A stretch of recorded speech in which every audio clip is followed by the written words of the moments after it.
I think the intro of the first game was better. For the love of... Circle, circle, circle in these.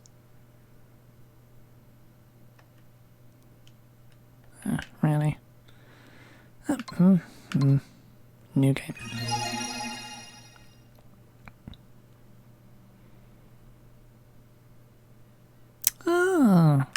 See if I can.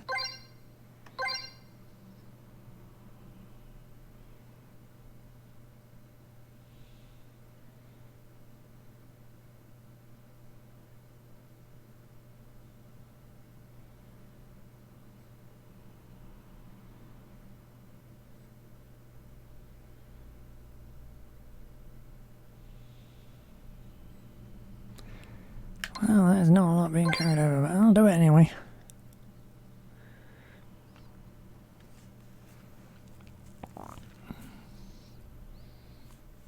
Means there's going to be some references.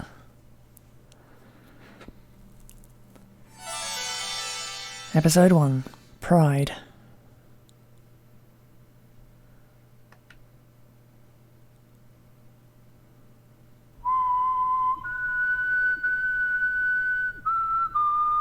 It's been 3 months since the war between the Highland Kingdom and the Alliance Army ended. As for me, in exchange for successfully accomplishing the task of helping Greenhill drive off Highland's forces, my records with the guards were erased, hopefully making me untraceable.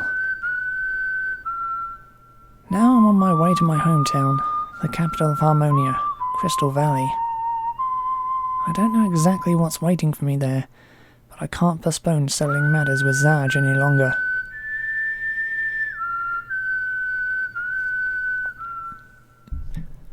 Starting from the city of Tinto and going through the grasslands, it should take about 2 weeks to reach Harmonian territory. I should reach the Defence Forces headquarters in Claria about a week after that. Before crossing the mountains ahead, I decide to stop at a small village. Hopefully I can get some food and medicine here.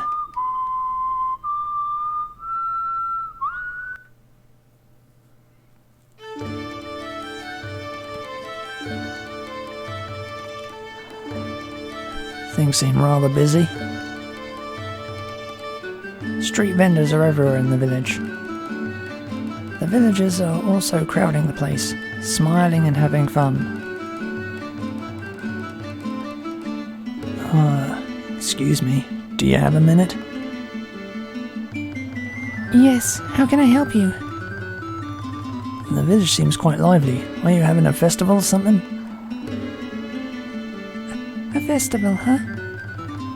It's a little different from that. When the frost thaws and the green starts sprouting again, everyone in the village comes together for a lively feast. We call it the Hoof and Grass Flute Feast. Judging by your clothes, I take it you're not from around here? Yeah, I came from the city-states.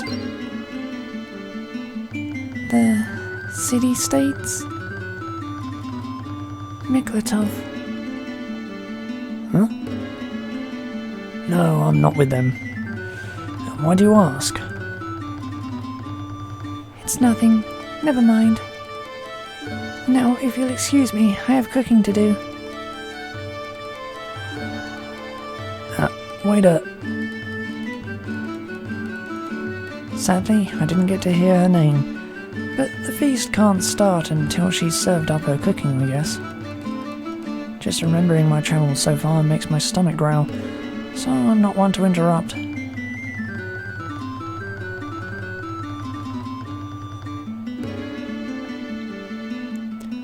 But this feast sure has a great variety of stalls, selling everything from food, clothing and souvenirs. I was easily able to get the equipment and food I needed for the journey across the mountain.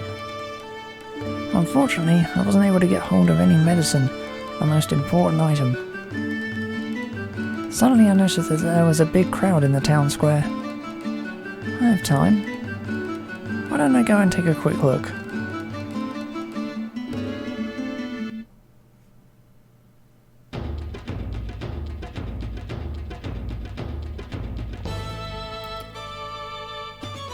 Some travelling entertainers are performing their arts for money.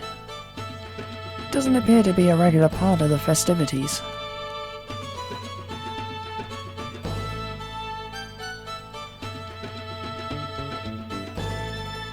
Alright, it's time for the next part of the show. Let's see. Alright. Hey, you there. You, the guy with the blonde hair. Huh? Do you mean me? Who else would I mean? On a day like this, if you're that immersed in the show, you'll lose your wallet. Huh? I checked my wallet to make sure. It seems okay. Everyone around me is checking their wallets as well. Was everything okay? Okay, no more delays. Why don't you help me out here? It's a simple matter. Come. Me? It's decided. Well, come over here.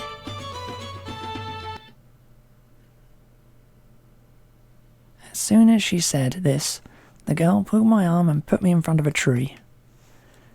I have a bad feeling about this.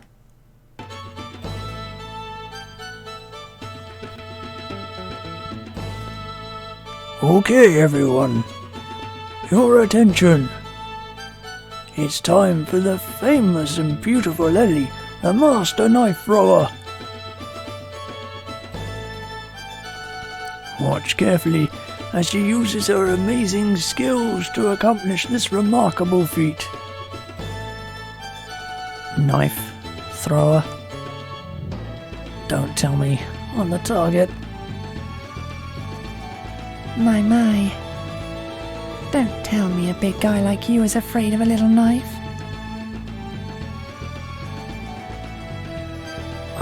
I wouldn't say that. Let's do this then. Here I go. Don't worry, there's no match for my skill.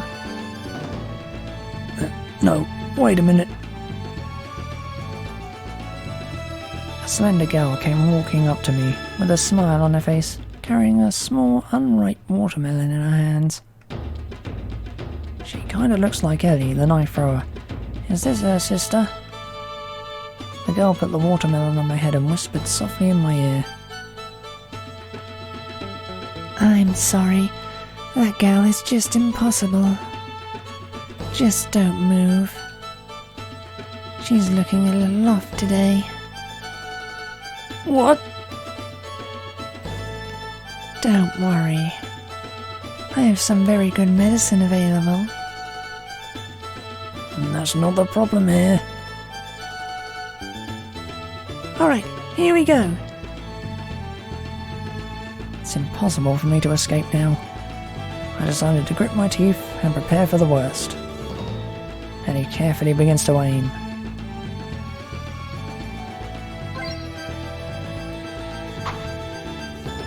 There. The knife grazed my cheek, sinking into the tree. Isn't she supposed to be good at this? Yeah, I've got a good rhythm going here. Hey, can we stop now? I just remembered something I've got to do. It'll be fine. Stop worrying so much. This one will hit for sure. Ellie's got a dangerous look in her eyes. This is serious. I can tell if she misses now.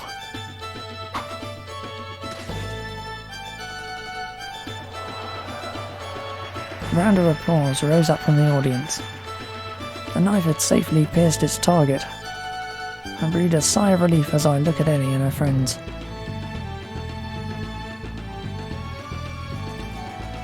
Okay, applause, applause! Please pass your tips over here.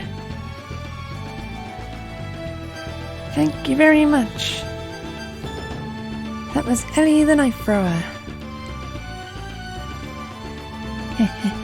Thank you very much. If you like, I could tell you your fortune. She's really strong-willed. Before I knew it, they'd been surrounded by the audience. By the looks of it, they're going to start their next performance. I can't bear the idea of being the target again. Quietly, I left the area.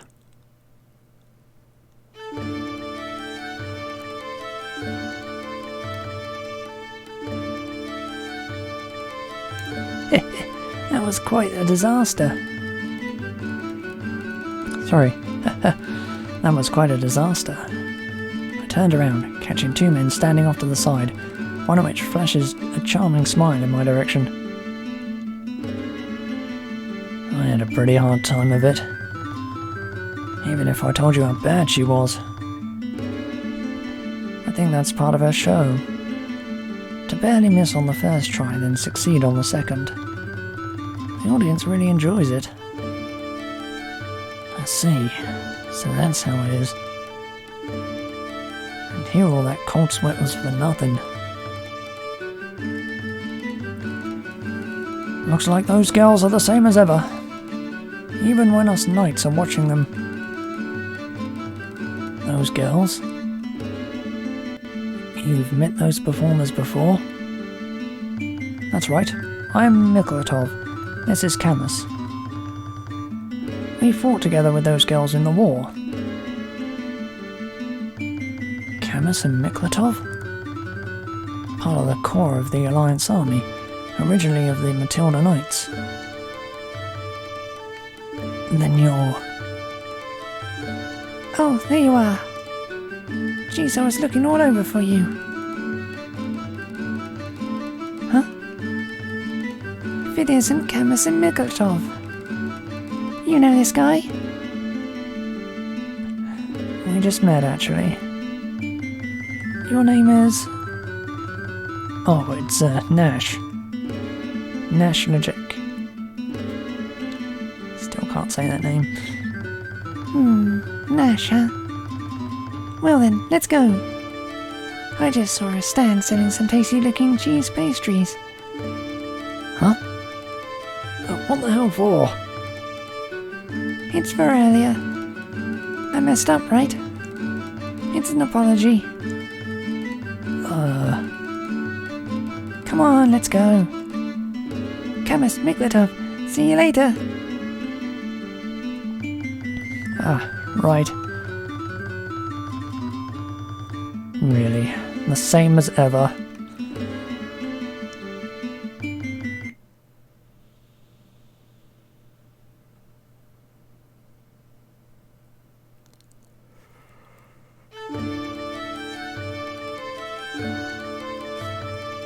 We spent the time before the feast walking around the bustling village, stuffing our faces with cheese pastries from the stalls.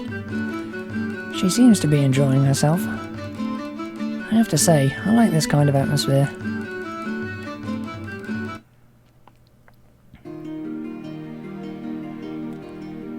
As we made idle conversation, Ellie led me to the edge of the village. Looking down from the only village on the plateau, the view spread out below us is exceptional. What do you think? Pretty good spot, right? Yeah, it's got a great atmosphere. A place that can wash away all your worries. By the way, have you guys been travelling performers very long? Rena is my big sister. She's a fortune teller. Then there's Bolgan, he's a fire breather. We've always travelled together.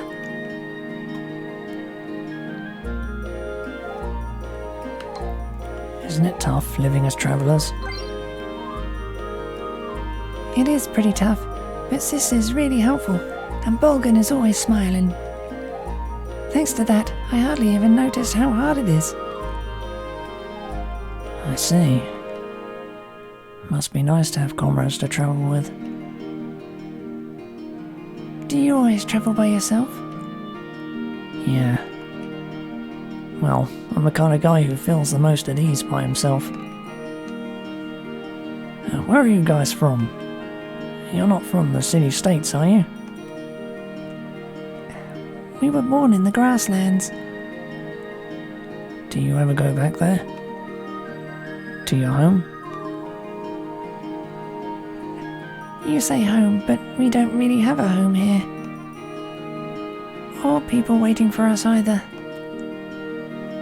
So as for a place to return to, well, we've got pretty strong ties with the Alliance Army's HQ. Place to return to, huh? Hey, Ellie.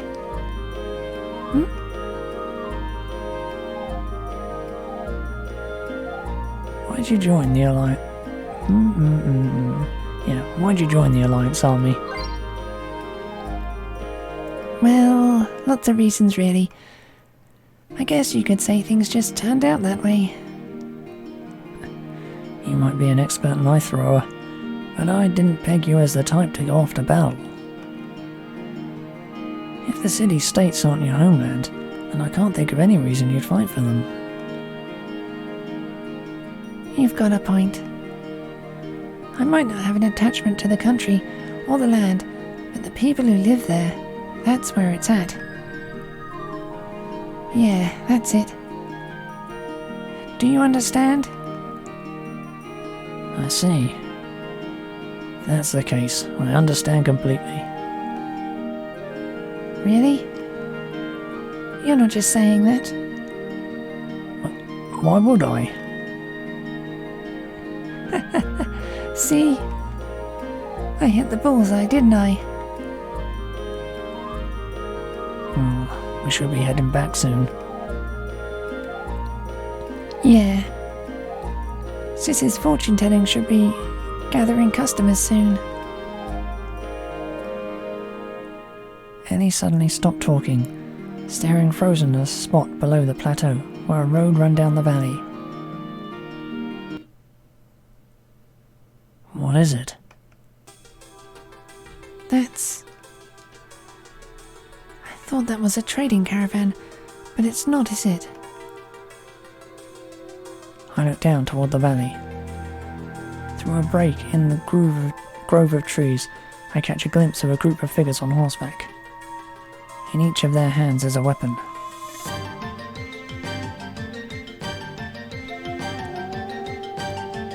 Oh, so they finally showed up. Who are you? Oh, Gustav asked us to come out here to find out if the legendary Keepers of the Flame really have shown up, see? Looks like we didn't come for nothing. That name the man behind me had said just now. The group known as the Keepers of the Flame are really well known in the grasslands. From what I'm told, they fought head-to-head with Harmonia's regional army 60 years ago, and even snuck into the one temple and stole a true rune. Since I've come here, I've been hearing a lot of unbelievable stories like that. On top of that, the leader of that gang of bandits held the true fire rune and became known as the Flame Champion. Just gonna correct you there, game. But that story's more than 50 years old. To have recent rumours of the Keepers of the Flame sightings along the border, are they really? And you are? What? You never heard of the great Kajimu of Lamp Dragon Mountain? Kajimu? Kajimu, it's you. How have you been? Oh, it's a little missy.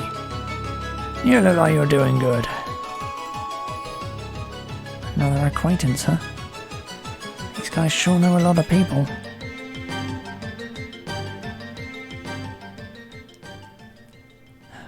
We came to acquire information on the rumours of bandits raiding the vicinity, so to run into you is a stroke of luck. Camus, when did you... Anyway, looks like we'd better hurry. Alright, Annie's group should help the villagers find refuge. forest to the north should be good. Got it.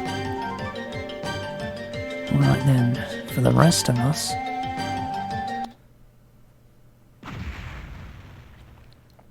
The sound of an explosion came from the direction of the village entrance. Looking over there, we saw a huge pillar of fire rising up. The strength of that rune, it couldn't really be the power of a true rune, could it?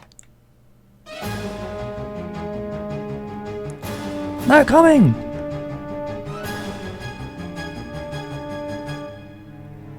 Right as Miklatov shouted, the bandits rushed into the village. The square overflowed with screams as the villagers and travellers fell into panic. The bandits split into two groups at the entrance, and the sound of hooves began to echo around the square.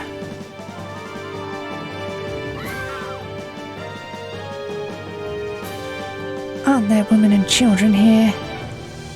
These guys are really bad. Hey, you're coming too, Lowen. Now we got a lot of things to do. I don't know if they're really the keepers of the flame, but I've got a bone to pick with these guys. They're really gonna be sorry. Hey, Red and Blue, what are you guys gonna do? I'm guessing I'm looking at some extra hands. Of course! If we don't protect the people, what kind of knights will we be? What will you do, Sir Nash? I'm coming with you, of course. I'm used to trouble. Looks like Kojima and Camus will split into two teams. Well then, which group should I go with?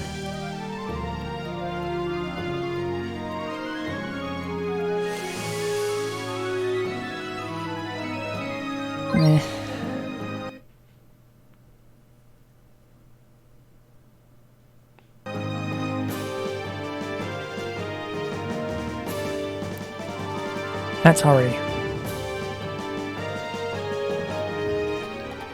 We dove into the street to the left of the square and came across a bunch of bandits chasing some villagers.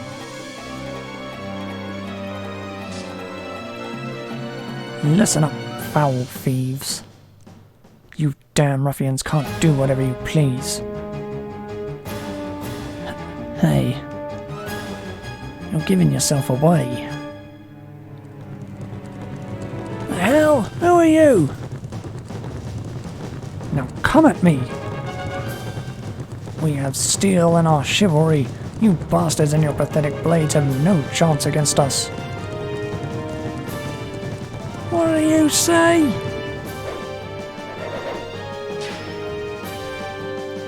One of the bandits threw an axe, and right before my eyes, Camus knocked it away. Now then, it's about time for us to get a little rough. I don't care if you're knights or whatever. You're gonna regret this.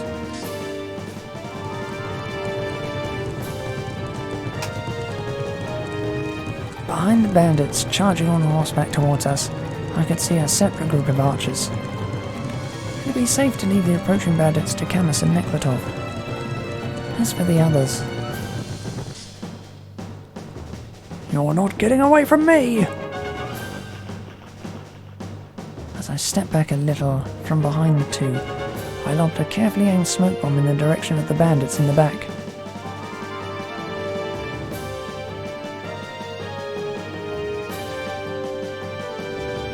I don't know. I got an ending for one. Couldn't tell you if it was a good ending or not.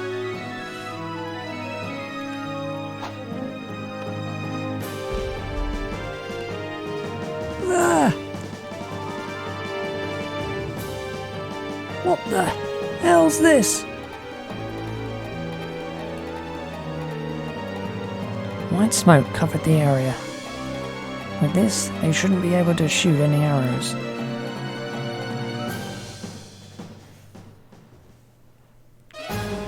Feed!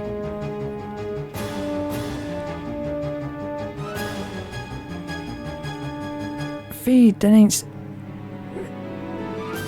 Dancini's shit. Bleh. Feed Dancini's steel with your souls. It loves the taste.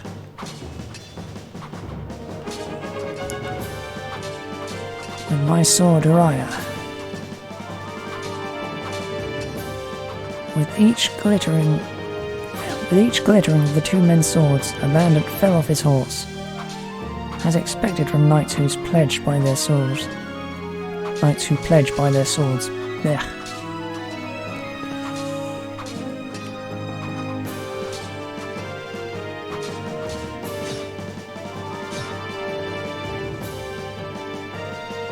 Ah, well, I met them both, so I'm guessing I did get the true ending. Ah! Eek! Looks like this place is in good hands. In that case...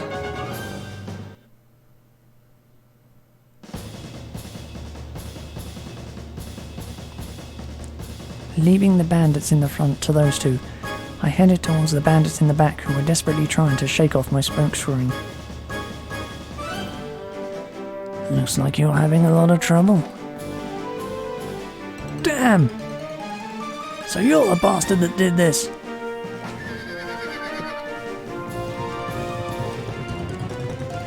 Provoking the bandits, I drew them into a narrow alleyway.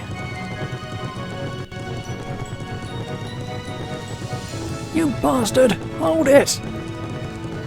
Sorry, but I can't do that.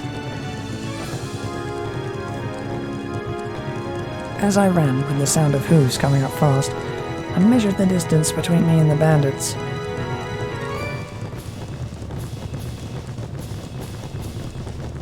Alright.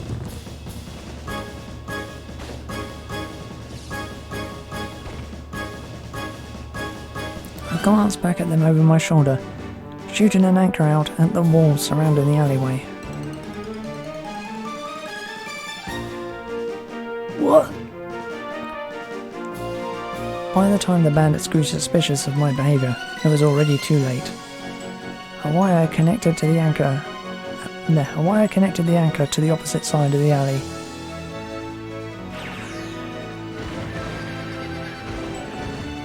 Ah! Caught up in their own momentum, the bandits got tangled in the wire and fell from their horses one by one. The bandits behind them charging in fell in a similar manner. That's it. With those words, I left the bandits groaning in pain and headed back to where I'd left Camus and Miklatov.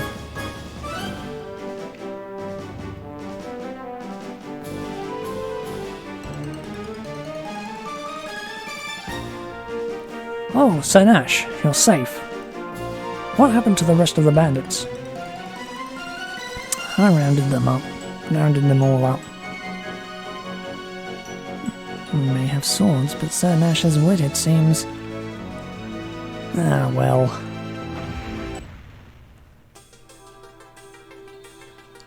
More? The sound of a huge explosion resounded from the central square, and when we turned to look, a gigantic pillar of fire was standing there. Can't be. They're really...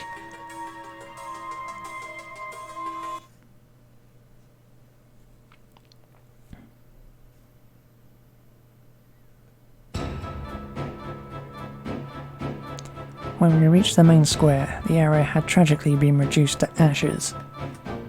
Standing on that hideously charred ground, the three mountain bandits had apparently finished off the small fry, and were already facing off against the invading bandit gang. I could count about 10 opponents, each readying weapons of their own. A man who seemed to be the leader of the bandits was standing in the center of the square.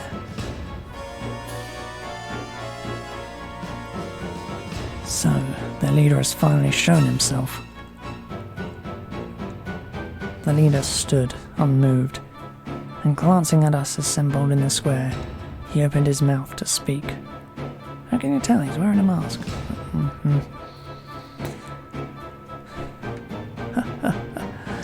This is surprising. All these people from the Alliance army in a remote village like this. It's no wonder my subordinates had so much trouble. If you know us, then talk fast. Leave this village quickly and get out of my sight.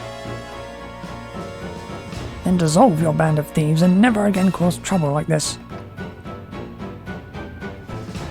This is the grasslands, a free land. Who could possibly give us orders on how to live our lives? I'll say this. At least you're good at talking, if nothing else. Then are you saying you'd rather fight to the bitter end? No, you bastard!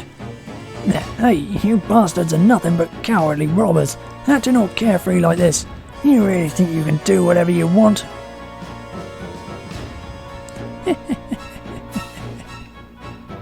Calling us cowardly? That's an amusing thing to say. Then what the Alliance army has done, couldn't that be called cowardly as well? What did you say? That's crazy talk. What you're saying we did? What are you saying we did? Preaching insincere ideals while committing atrocities behind the scenes like the cowards you are. Do you expect the Keepers of the Flame to fear you? This is bad. Don't falter. They're encircling us.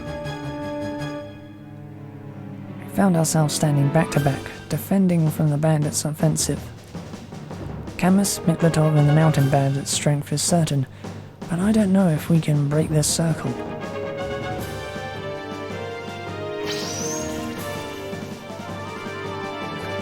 This is really bad. Crimson flames! Burn my enemies to ashes! Damn it!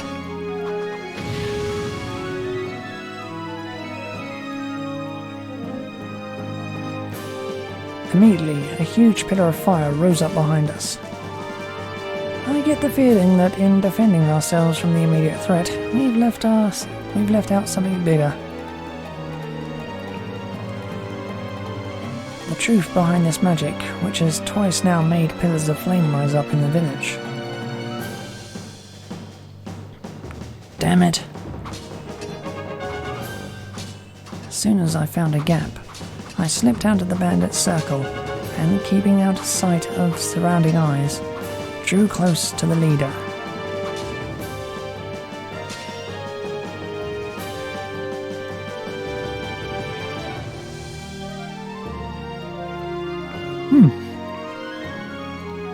Such impudent behavior. I expect you can use a sword. Magic can't be all you've got. Of course I can. It would have been rather difficult to spread my name across this harsh land if I couldn't.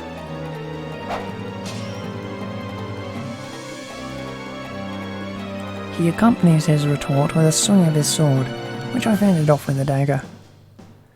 The moment our swords came together with a scattering of sparks, I shot a spike out of the sleeve of my free hand.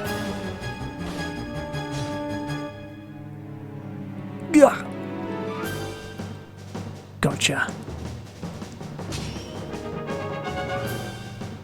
Boss! Please get away from there now!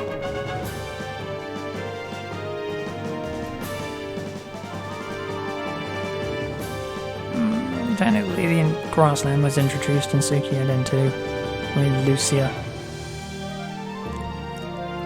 Well, before that actually, but his subordinates start to intrude on our fight, killing my chances of making a finishing blow. This is bad luck again. Keepers of the Flame. We will entrust our bodies to the fire.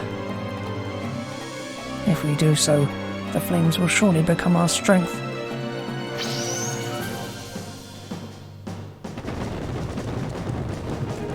The bandits all moved at once, at their leader's shout, each of them pulling out a small talisman from their leather bags hanging out at their waists.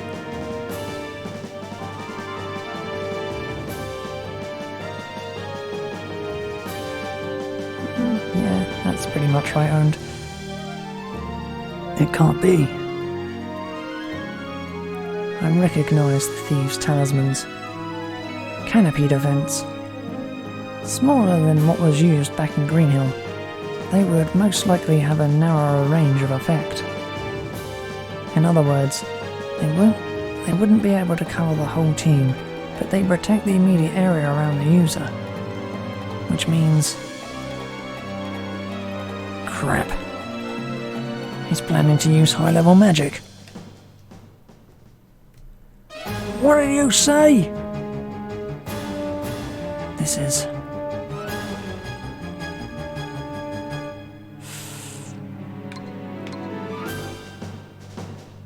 Come to think of it, I've got a talisman.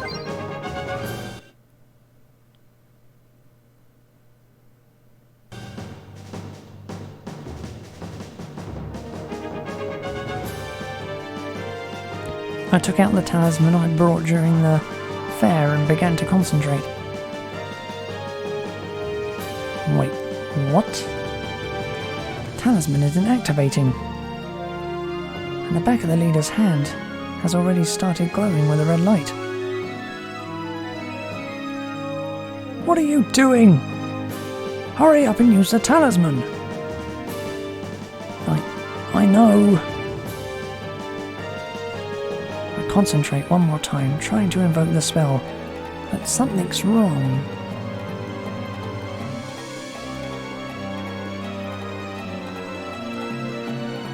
I can't sense anything from the talisman. Confused, I checked to make sure it was really a talisman. The hell? Looking more closely, the design on this canopy defense talisman was slightly different from normal. Just a little, but... No wonder it was so cheap. Did you lose money on that thing?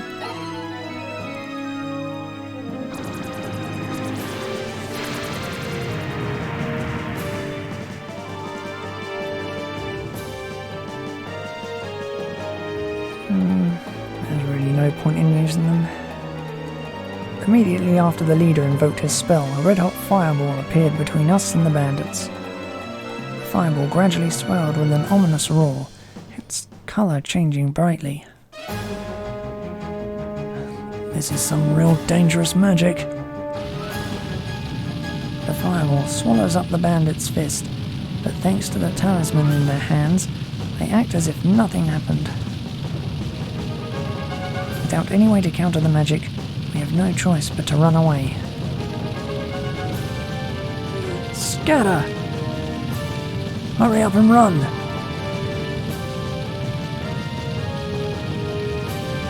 Koya and Lo Wen. There, Koya and Lo Wen went left out of the main square, with Gijimu and Miklatov going right. Camus and I ran straight on through the square. During that time, the fireball expanded even faster, filling the entire square, searing my back with heat.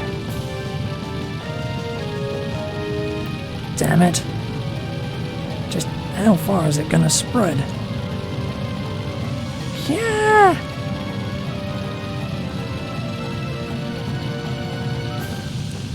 A woman had fallen in the alley. That's the girl from... We're coming! I changed course without a moment's delay, rushing towards the woman, with Camus close behind.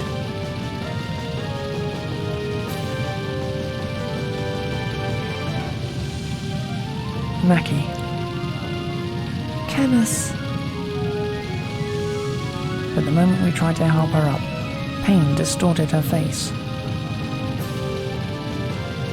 Camus. Forget about me. Hurry and run. What are you saying? I'm not the kind of man to leave you here and run. You should know that. Fireball is approaching fast. The way things are going, I'm probably going to get swallowed up by that ever more powerful fireball along with these two. Isn't there anything I can do? That's it. There's still a way. I'll rush over to one of the fallen bandits in the alleyway, hurriedly fumbling through the leather bag on his waist. Got it. Just as I thought, there was a talisman in the bag. Camus, use this. I throw the talisman to Camus, but that's not enough. In order to defend ourselves, we'll need 3 talismans at least. But none of the other bandits lying scattered in the alleyway had a talisman in their bags. Damn it. You're supposed to give them to the whole team. There's only one that will be enough. No way. If we do that, there's 2 people going unprotected. When I finally got my hands on more talismans, it was already too late. The fireball swallowed up Camus and Mackie in a giant blaze.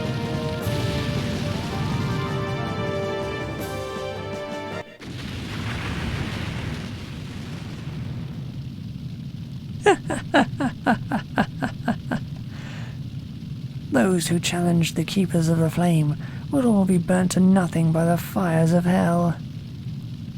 We will return to this village tonight. From now on, you will abide by our rules. From within the roaring maelstrom of fire, only the leader's awful resounding voice could be heard.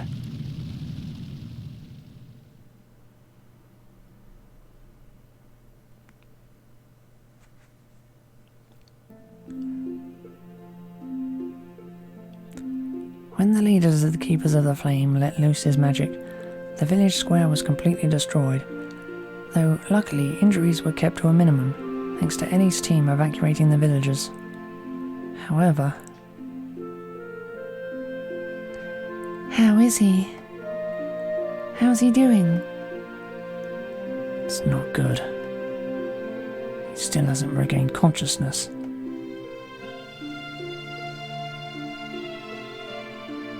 It seems Camus had used particularly all of the talisman's power to protect Mackie when they were swallowed up by the explosion. I'll take over nursing duty.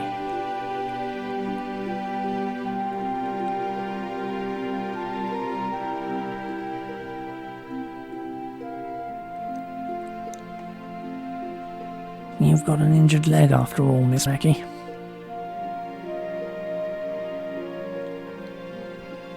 No, it's fine. It's because of me that Camus is like this. There's no need to worry, Lady Mackie.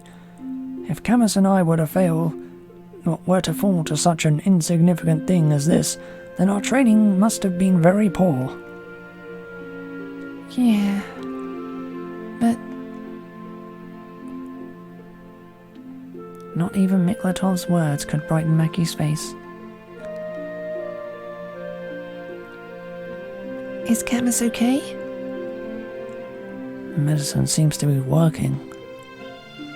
I don't think there's anything to worry about. I see. That's good.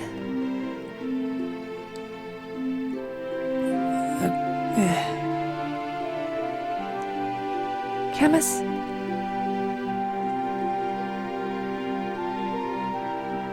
Mackie. That's good. You're safe. Yes, thanks to you. Thank you. With Camus having regained consciousness, everyone that had crowded into the room was relieved.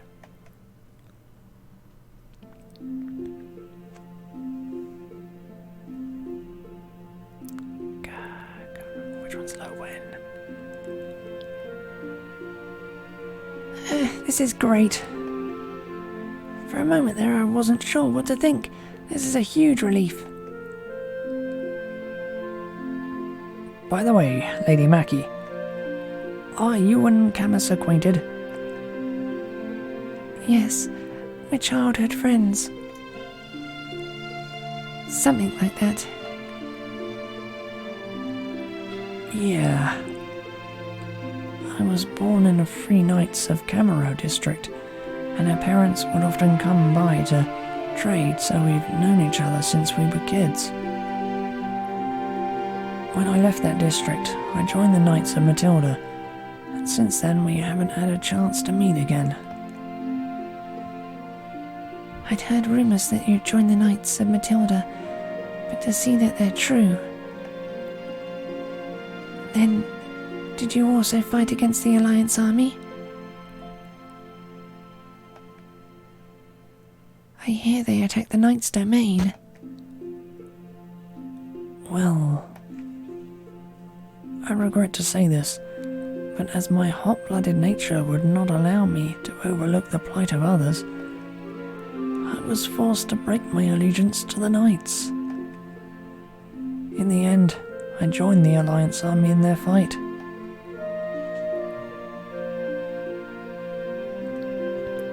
What? You and the Alliance army? So that's how it is. Suddenly, Mackie's face looked downcast. Her expression seemed to say she'd realised something, and everyone else kept their mouths shut. They were all bothered by the bandit leader's parting words.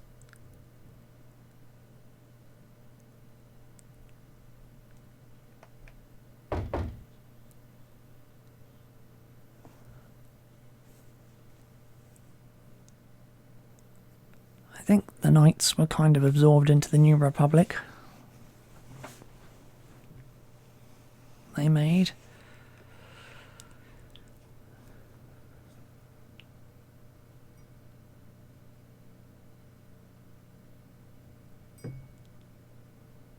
I can't remember their exact endings though. Mackie! Is Mackie there? A violent knocking resounded throughout the room. Mackie ran to answer the door.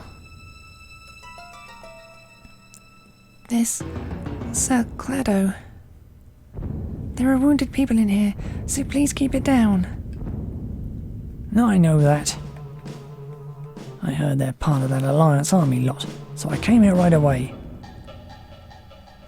That's... I'm coming in at once. I'm going to have a talk with these men. Those men. There, whatever. You're part of the Alliance army.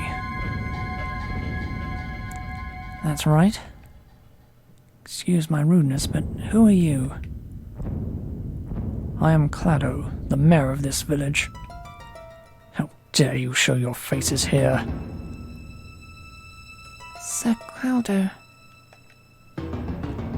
I don't know what you're scheming this time, but leave this village alone. You've already taken all our money and food, and yet you have the nerve to come back here looking completely unconcerned.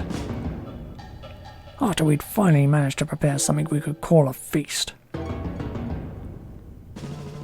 We robbed you? That bandit leader mentioned something similar, but... Yes.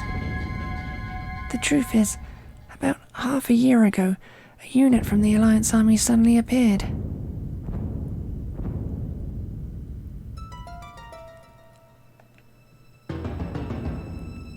That can't be! I don't believe it. If you don't believe our words, then go outside and take a look for yourself.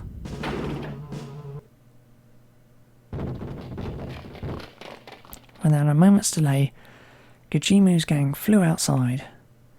Miklatov and I rushed after them. Alliance army bastards! Get out of our village! Yeah, that's right. Give back the food you stole from us. That's right. My little brother was. By you bastards.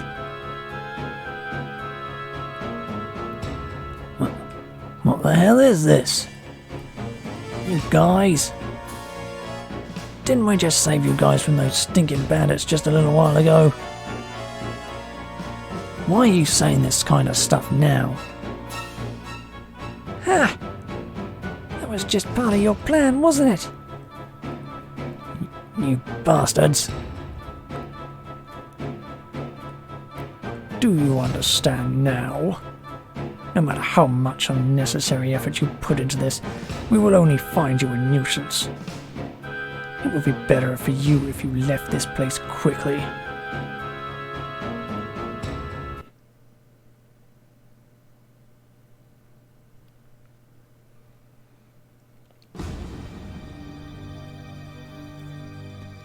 Back in the room, everyone was in a grave mood, with not a word being spoken between us. With the state the villagers were in, it seemed there was some truth to what they said about the Alliance army having came and plundered the place. And so they asked themselves what meaning these words held. While the villagers were taking shelter, they told me.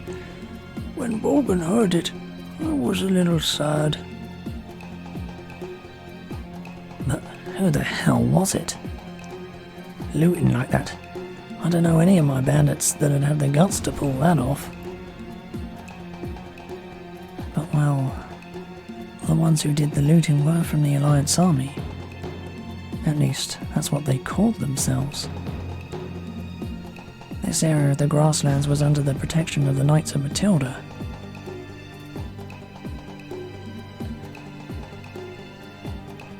Then you all know the Alliance army defeated them.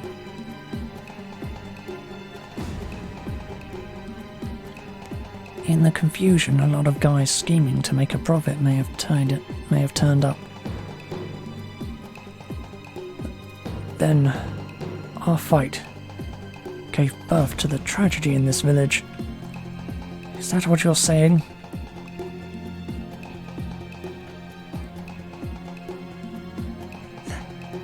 That can't be right. His goal was... Ellie. All things have good spots and bad ones, too. That fight is no different. It met with good results. But this village was one of the bad results. Or so it's said.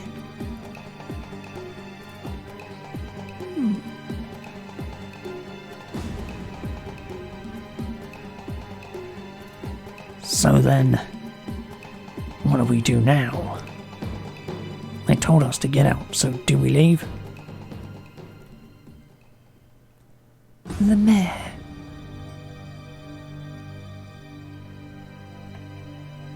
He said something rather strange. Something about unnecessary effort. What do you think he could have meant? I see. So that's how it is, huh? Yeah. What? What is?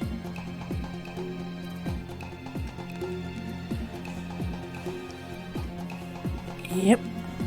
Ellie got all of the eyes, didn't she? Well, Sir Clado. It seems he was planning to pay the bandits tribute, just as they wanted him to. But before he could, that fight happened between everyone and the bandits. So then, the battle earlier was...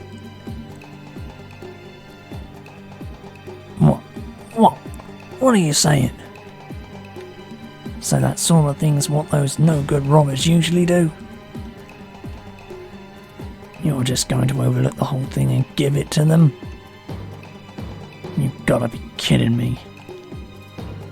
Those guys just don't want to spend time looking for the treasure themselves. Seems that way. But if I take the tribute,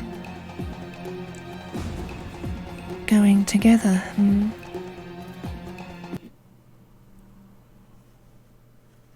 You can't. If we do that, the village of Millet will... That definitely won't happen.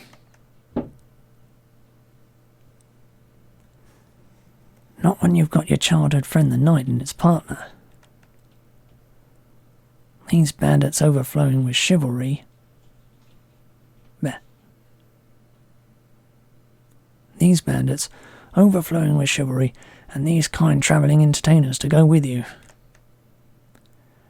Whether there's one gang of thieves or two, we'll crush them.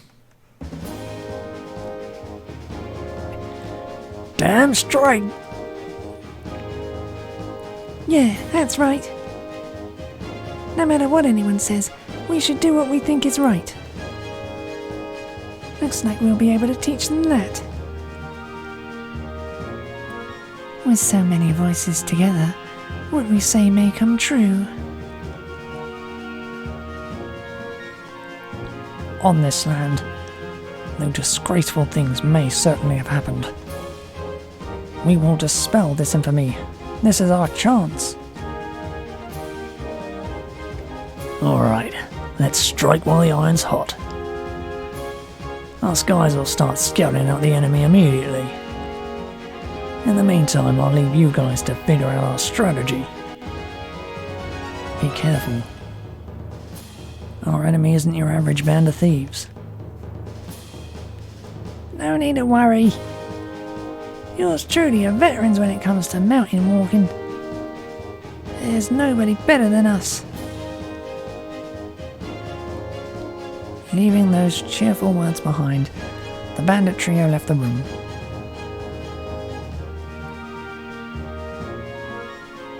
What should we do then? I got you. If you could find some way to gather the villagers near the forest to the north, that'd be a big help. If they're over there, then if anything happens, they'll be able to take refuge in the woods immediately. No problem. Gathering people is what we do after all. What about us? You should rest until the battle begins. Your skill with a sword will be most helpful with these guys when these guys show up. As a knight, you should probably already know Miklatov. Now that everyone's got their assigned roles, what should I do?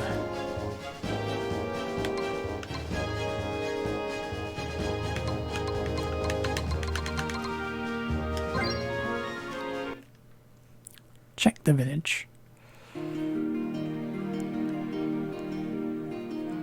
I go out to check on the village in preparation for our rematch with the Keepers of the Flame. It's in pretty horrible condition though. Oh, Nash. Is something wrong? No, I just thought I'd see how the village was doing. Oh, so you didn't come by just to see me? Huh? No. How disappointing. Could it be that Ellie is more your type?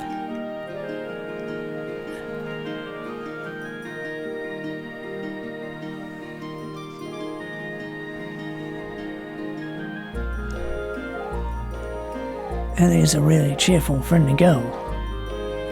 It'd be great if my little sister could be that upbeat. Oh, you have a little sister? You really don't look like the type. Well, we haven't seen each other for many years now. What happened? It's a long story. If Julie was as upbeat as Ellie... Oh, that girl wasn't always cheerful like this, you know.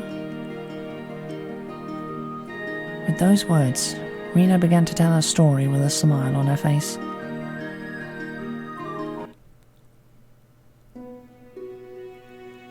At each new city, people would gather in the square to watch a few performances.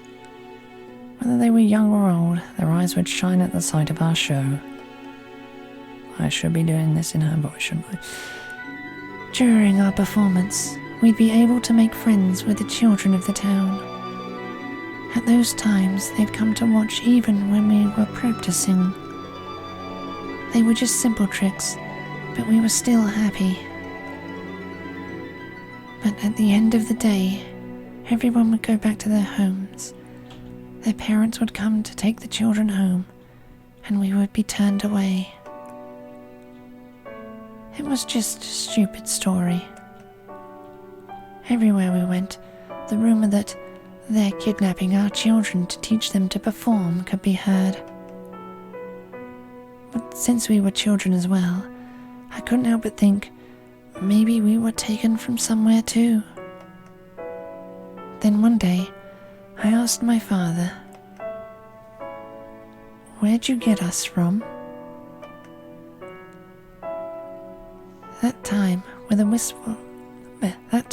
a wistful look came over his face. Now I'm able to understand what the meaning of that look was.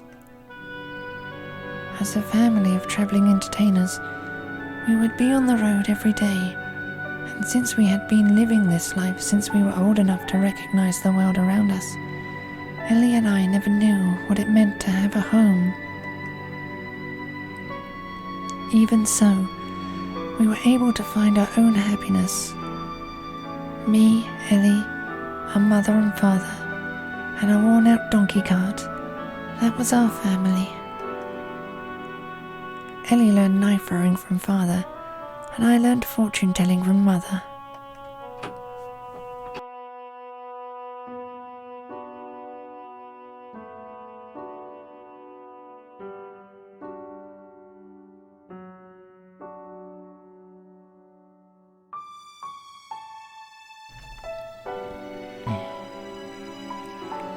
We could never tell if father was joking or being serious when he'd tell us it was in case you ever have to live on your own. No, I really thought it was a joke. At least, until that day.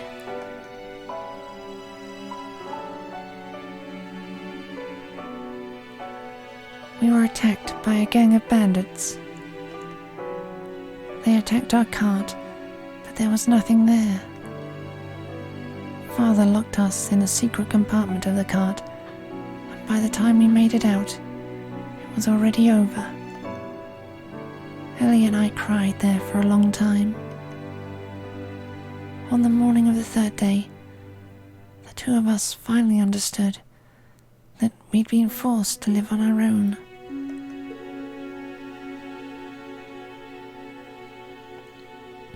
Luckily, we managed to make it to a small town where we were given warm meals to eat and a place to stay for several days. But we knew we couldn't live like that forever, and so we began to make a living with our performances in a corner of the town.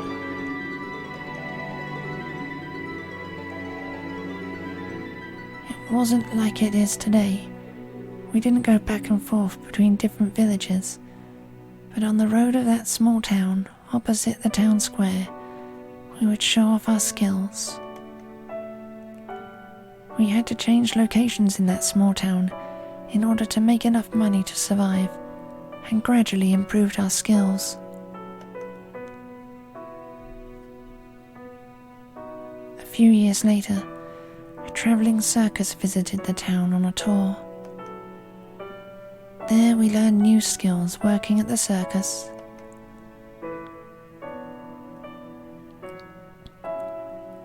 That was where we met Bulgan for the first time. At first he was introduced to us as the son of the circus master. But aside from his fire-breathing performance, it seemed more like he was being forced to work as a servant. The truth that he was sold to pay off excess debt would get them arrested in the city-state, so they had arranged to pass him off as the master's son. He was being treated so horribly that Ellie got really angry. She got in a fight with one of the troop members, though nothing came of it. That night, she suggested that we run away with Bolgan. We'd run from that place. We'd make a living travelling around together. But Bolgan slowly shook his head. And then he spoke. One day, without fail, the debt would be repaid, and he'd be able to come back to the town. When that time came, he'd travel with us. Bolgan didn't know why he had been sold for the debt, but he very seriously believed that it was important that he pay it off and settle it. And so we continued to live our lives in that town. Several years later, Bolgan finally came back.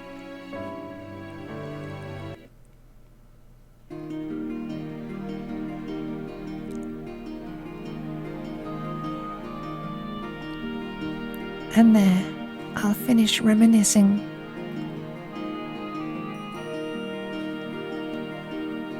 Well, was it touching? Don't give me that look. That's just how things happened, really. Besides... Rena got a little closer and whispered to me. After all, you also have a sad past, don't you? With a face like that. How? Oh, I'm a fortune teller, you know. Somehow, I got the feeling she could see right through me.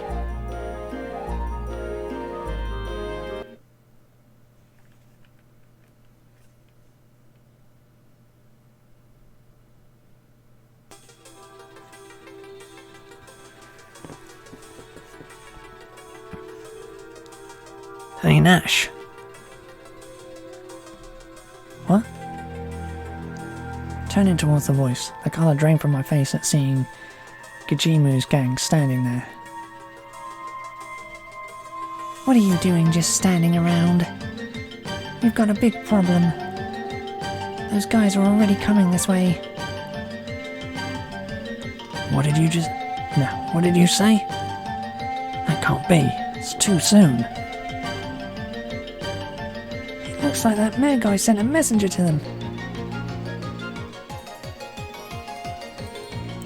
So, how many are we looking at? Lots more than before. Can't be less than 30 men out there.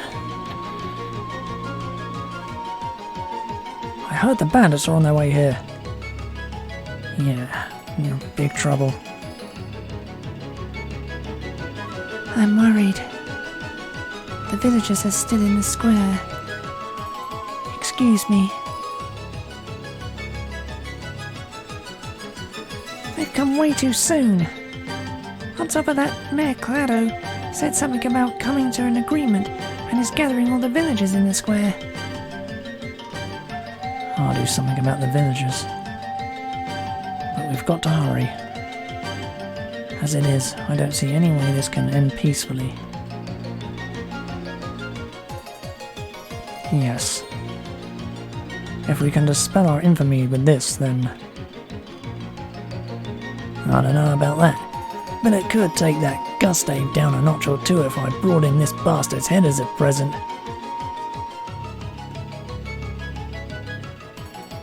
Then I will also... Camus, you're fine here. An injured person will just hold us back. But in this case... Miss Mackie, please take care of Camus.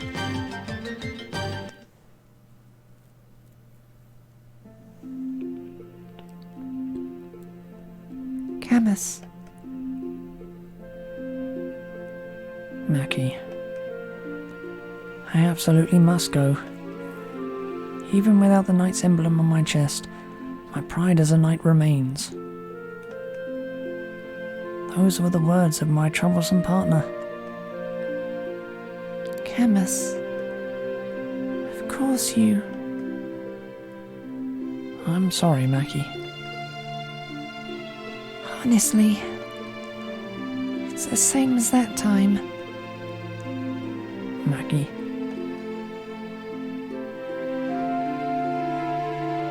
This is a dagger my father carried for self-defense. I don't know how to use it myself, but there is magic embedded in the handle. I'm giving you this. Thank you, Mackie. I'll make good use of it. You've always been like this. Once you've decided on something, you're always so stubborn.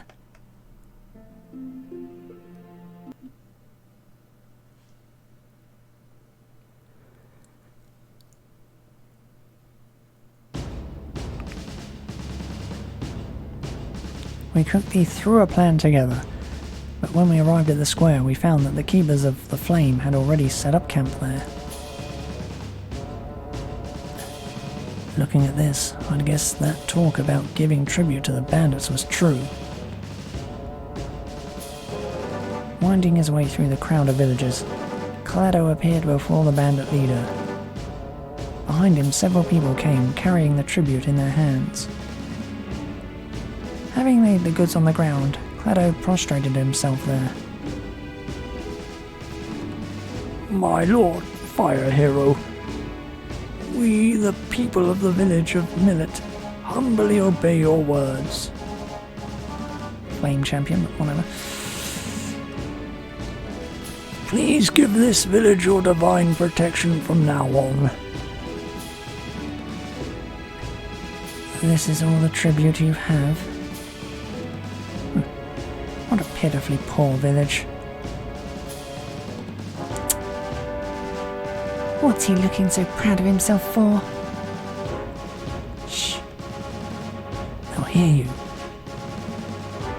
More importantly, everybody take your places. I'll give the signal when it's time. When I do, begin following the plan. Everyone slipped into the crowd and disappeared. As I waited for the right timing, I listened closely to the leader and Clado's conversation. You've gone through a lot of trouble. I'll be taking this tribute then. The leader signaled a subordinate who carried off the tribute. Any time now. I hid a fireball in the palm of my hand. It would set off a small explosion in the middle of the square. That was going to be the signal to the others. What is the meaning of this? Clado raised his head with a bitter shout as the bandits drew their swords and seized him. We've received our tribute, and conveniently the villagers are all gathered here too. Now let's cut to the chase. I'm aware that traders gather at your little hoof and grass flute feast. I'll be taking all their goods. Of course, just as Gaichimu said, the leader placed a hand on his sword. He's planning to kill Clado. Shit. It's time.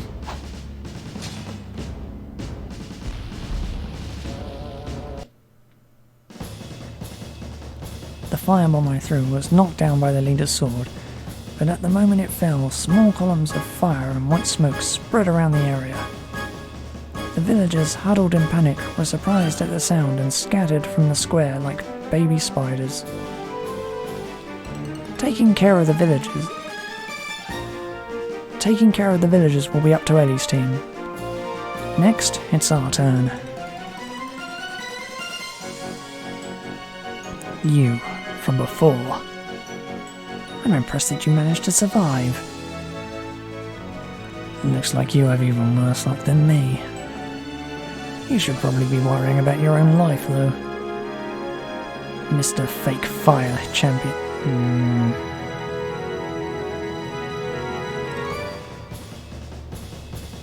God, I don't like that they've translated it like that. You should probably be worrying about your own life, though, Mr. Fake Fire Flame Champion. Gonna correct it myself. What are you? That talk about you still being alive after more than 50 years. That's a fairy tale. Fool. The true fire rune dwells within me. Those who wield the 27 true runes are bestowed with the power of everlasting youth.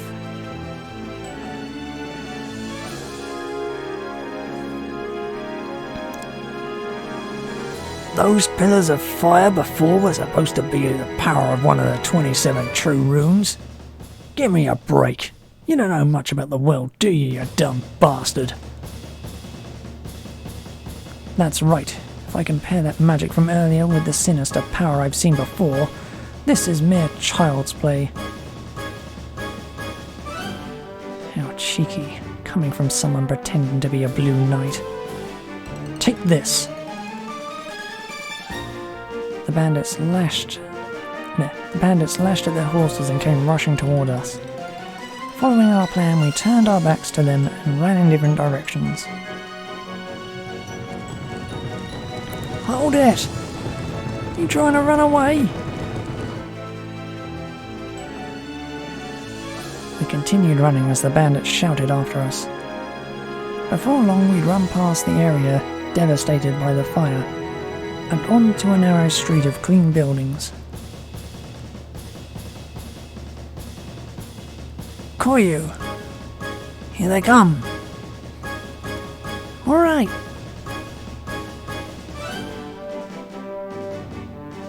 Koyu's voice came down from atop a partially near. I can't read today. It is really bad when the game is like 100% text. Koyu's voice came down from atop a partially destroyed building. Hey you guys, how about you try this on for size? Koyu pulled on a rope, causing a mountainous heap of rubble to come crumbling down. You little brat! With the path blocked to their horses, the bandits chased Koyu on foot, but he quickly disappeared among the buildings and made catching him impossible. Well then, the guys that are left will be my opponents.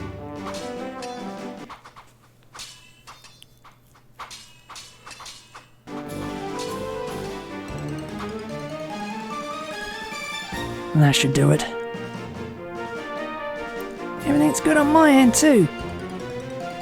Let's go to where Big Bro Kijimu is.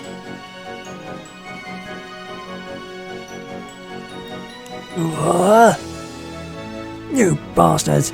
Haven't you heard of Kijimu of the Lamp Dragon Bandits? You're not getting past me! Kijimu was blocking the way to the door of the building, fending off the bandits' attacks. Bro! Don't tell me splitting up was a bad plan after all. In that case, I threw a smoke bomb without a moment's delay.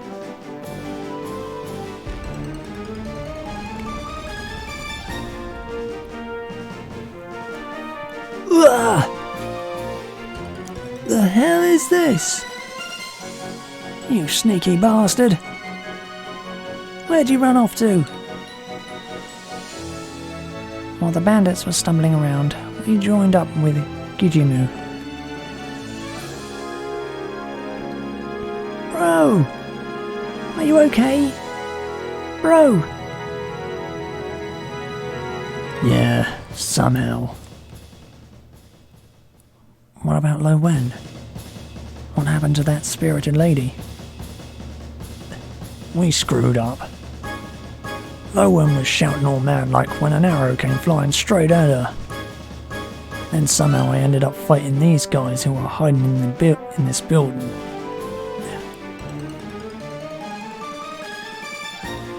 As the smoke screen began to disappear, the ring of bandits closed in on us. Looks like there's about 15 of them at a glance. With just me and Koyo and an injured Ijimu. This might get a little tough. But we can't just abandon Lo-Wen and run. On top of that, I'm worried about leaving Miklatov by himself much longer.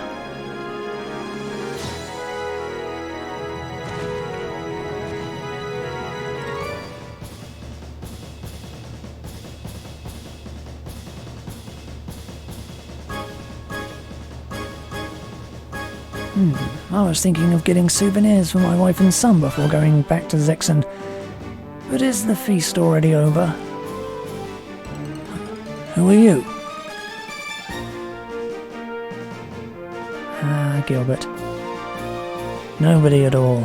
I'm just a humble mercenary. If it isn't Gijimu and Koyo. Are these bandits your friends? If that's the case, then sorry. Some of them came at me, so I ended up killing them. It's old man Gilbert!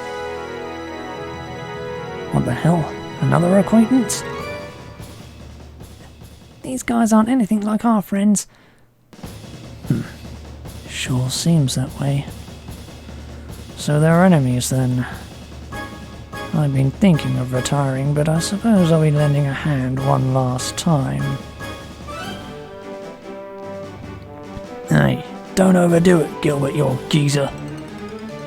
We're not giving out any rewards. What? I've got no problem with that. I learned a few things in the last battle too. Besides, these guys seem like they might be really loaded. Well, in that case, we'll be counting on you then. I'm headed over to Miklatov.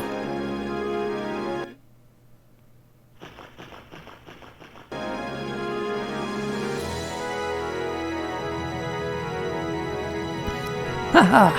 Who's next? Miklatov.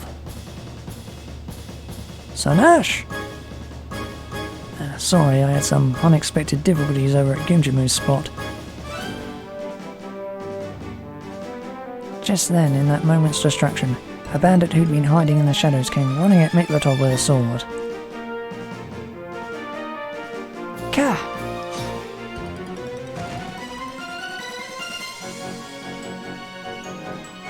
You're a troublesome fellow, despite always telling me not to let my guard down. Callus! You...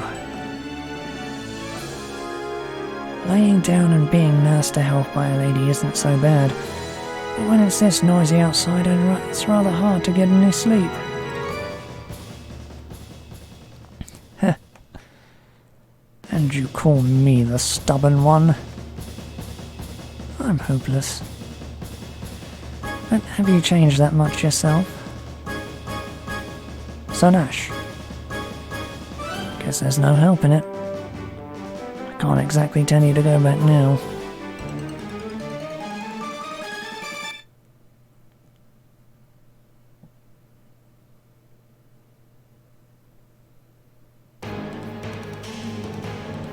So, the lowlifes have returned. Gijimu should be taking care of your subordinates that left the square. Splitting your troops up that much isn't a good plan, you know. I don't suppose you'd like to surrender quietly. You think you had me cornered? Don't make me laugh. What? Do you?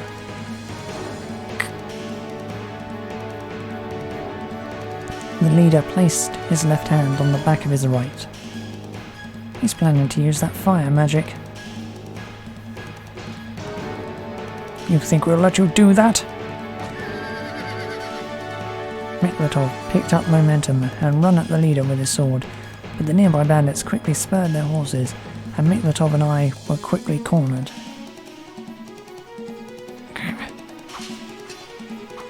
It seems the leader has some skilled underlings on hand. It'll be impossible to just kick them over in one go. Meanwhile, the leader's right hand has started glowing red. Before he releases that power.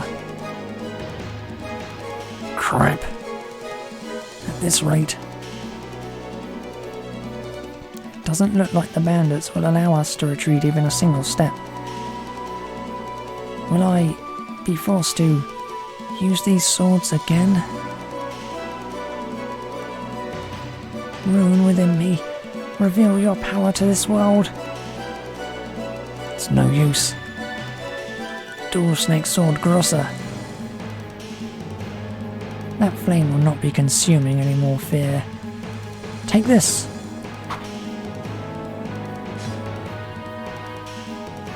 Ugh. A dagger had pierced the leader's arm.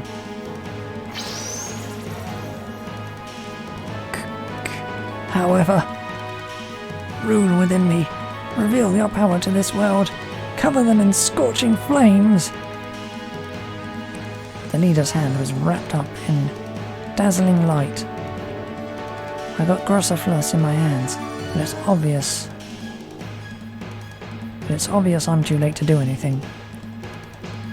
I'm not going to have time to search his underlings for talismans this time. Damn, to die in a place like this.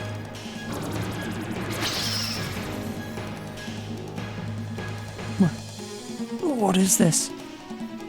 Why? My magic. It works really well, doesn't it? Take a close look at the rune embedded in that dagger. What? This? A silence rune? Now then, with this your magic has been sealed. Your subordinates have been dispatched as well. What will you do, Lord Flame Champion? Damn you! If it's come to this. The leader unsheathed his sword. At the same time, Camus and Miklatov turned their swords to point at him. Your misdeeds will end here. For our knight's pride, and for the honor of the Alliance army. Accept this punishment for the sins of injuring Our Lady's leg. Take this! The two start running at the leader. His lunge at Miklatov was parried, and as they raised them overhead, the two men's swords seemed to shine. The leader's whole body was wrapped up in this cross of light.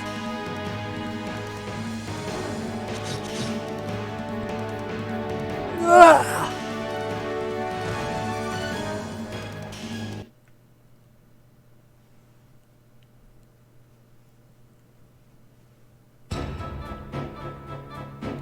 Huh? What? It's already over? And here I thought I'd come back and let them see my knife technique. What a shame. Henny's group, who had helped the villagers escape, and Gijimu's gang, who had taken care of the small fry, had all come back. So that's the end of it. End of that. Big Sis Lo Wen's injury's shallow, too. So does that mean it's case closed? Yay! I'm glad. Borgen's happy. There aren't many injured villagers either. They'll be safe for now. I see. That's good. Oh, so this guy was the head of the bandit gang, huh? Come on, you. Let's see what kind of face he's got. In those quick words, Koyu tore off the leader's mask. Him? You know him? And this man, his name is Clant. He was the head of the White Knights and Gerudo's right-hand man. Like me, he wielded a fire rune. Holy cow! In that case... I'd heard rumours that Clant had deserted when the Alliance army assaulted the Knights of Matilda's domain. But to escape to the grasslands and trick people with the Keepers of the Flame. Indeed, he had used the same sword style that Camus and Miklatov use. They should have recognised it, especially if he is a former Knight of Matilda. The two of them looked down at Clant with bitter looks on their faces. The Alliance army defeated the Highland Royal Army and brought peace to the land. But on the other side of the story, with the defeat of the Knights, remnants of the Alliance army started pillaging. Well, that's war for you. Whatever the reason is, where war occurs, there are people who will die, and people who will cry for it.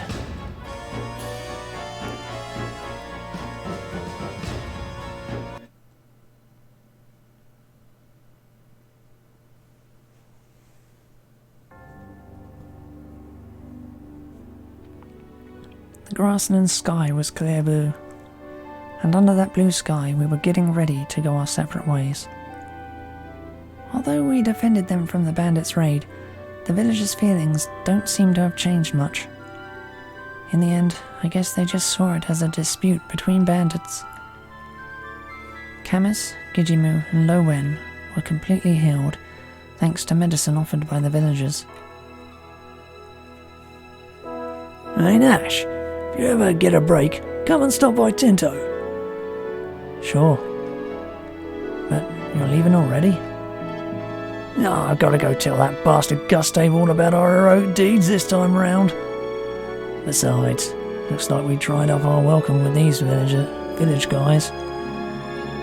Well, not like I've been trying to change this mountain bandit look. Well, you got a point there. Hey you! You're not supposed to agree so readily. He can't help it if it's true. So we've taken care of our business, so now we're hurrying home. Nash, if you ever come to Two River, you should stop by my shop. I'll treat you to so much booze you'll practically drown in it. I'll drop by. I'm gonna try not to drown though. Safe travels then, Nash bro. Yeah, see ya. The three of them went off in the opposite direction from me. Those guys, unconcerned with any reports, still give me the feeling they're reliable. There.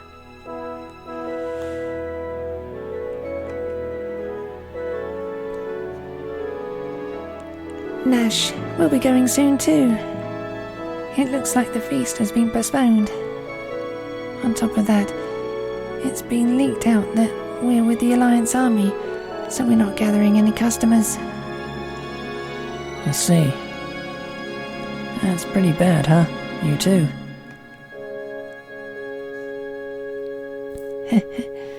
We're used to this sort of thing.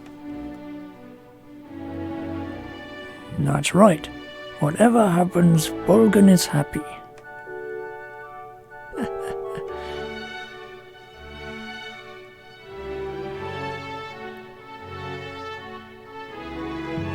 Nash, you're going back to Harmonia, right?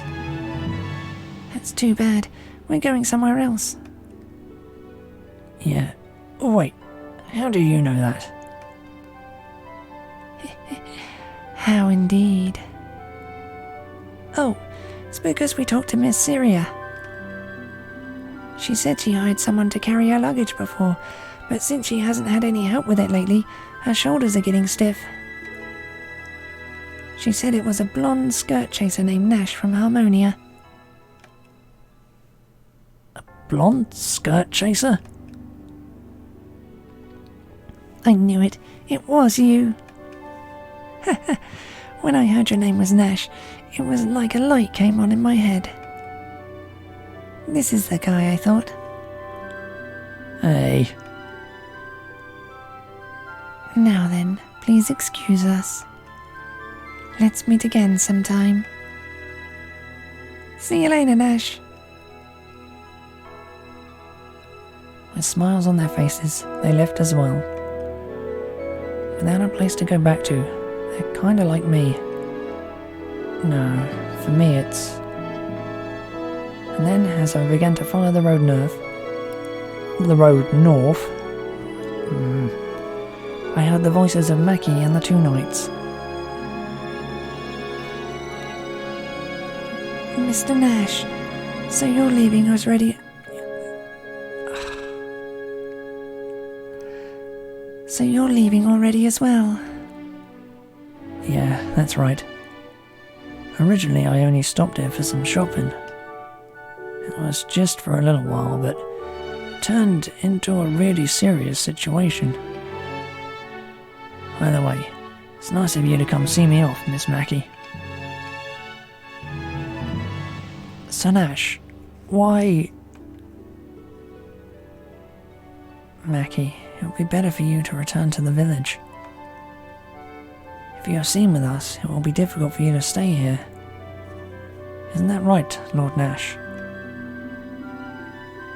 True enough. It's pretty disappointing to have to turn down a beautiful lady's farewell, though. That's... Miklatov, we should get going as well. Right. But your wounds? What? It's just a few scrapes. Mr. Nash, I'll be seeing you off anyway, if you don't mind. Moreover, Camus, please stay at my house until your wounds are healed. But Mackie, in this situation... No. Everyone is... Our village... Even though there was no reason for you to come back, even though you saved me, I didn't do anything. Besides, the Alliance Army did more than just pillage this village. I think they'll understand that someday.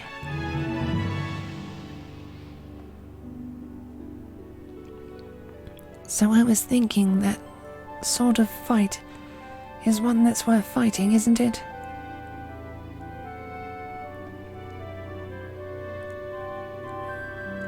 In that case, I'll gratefully accept your send-off.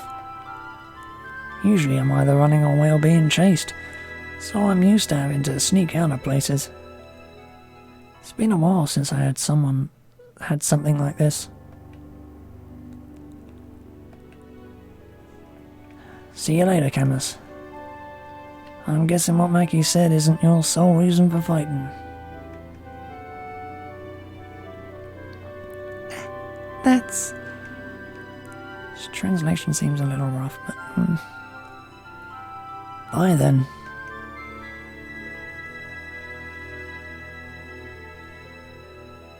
Camus gave a small weary smile.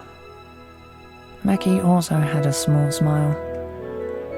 Waving at the three of them, I left the village of Milt behind.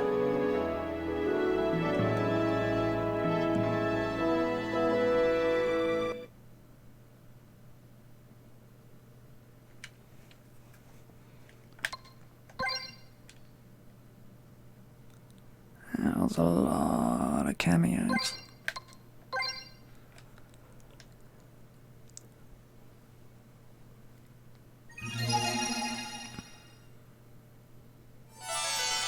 Episode 2, Caleria.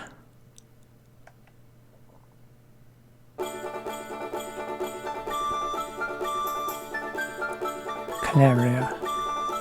The Holy Kingdom of Harmonia's Southern Frontier Defense Force, to which I am still obstinately affiliated, makes its home here, in this town situated upon the boundary between Harmonia and the grasslands.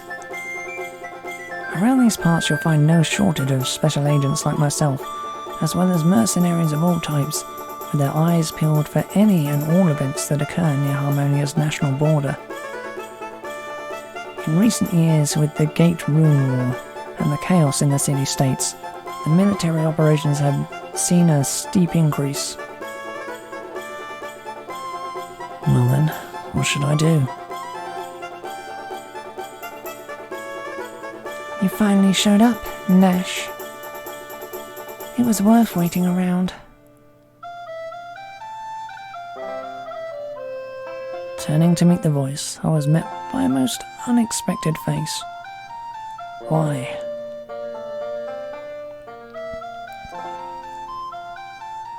I didn't think there were still any people out there who cared about what I got up to. So, where are you headed? To finish your mission? Or are you going to stand in my way? You plan to roll me back, you better be ready to go through hell for it.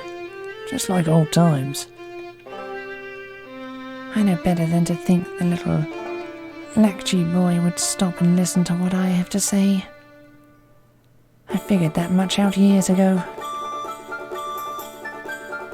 Then why are you here, Lena?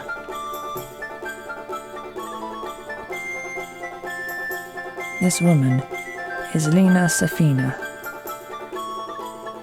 daughter of the Safina family. She has served as a member of the Temple Guards for longer than I, and is mine and Julie's aunt.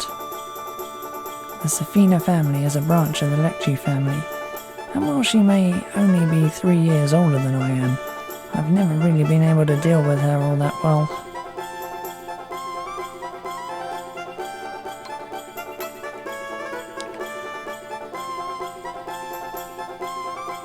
What's a temple guard like you doing here? The Temple Guard is currently engaged in an inspection of the southern frontier. In any case, considering your connection to the Lakchi family, the captain isn't all that happy over the prospect of you coming back. So? It's not like I'm asking for a homecoming parade. Nash, I need you to do something for me this time. You need my help? It's not like I have any connection to the Lakchi family anymore. What you see is what you get. That'll be more than enough. Hey, wait a minute. What's this all of a sudden? Before I had even realized what was happening, Lena had taken my hands and placed me in cuffs. There's a warrant out for your arrest in Caleria. Huh? What for? What did I... Misappropriation of funds. You had received advances for an infiltration mission, but apparently neglected to submit a final report.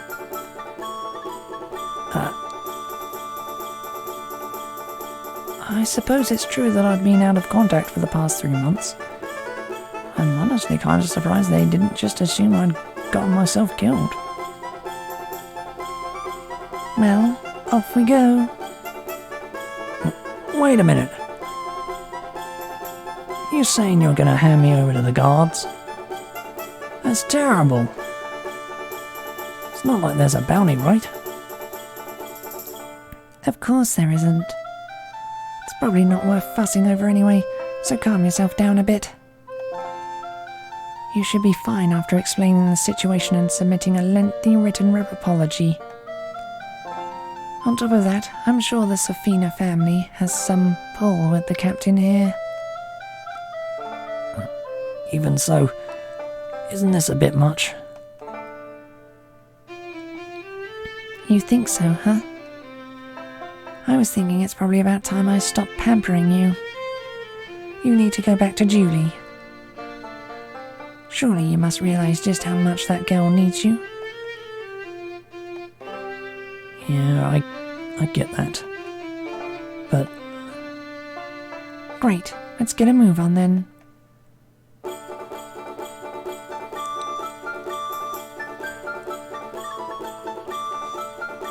Man, I just can't deal with this woman. That's what came to mind as I was dragged away.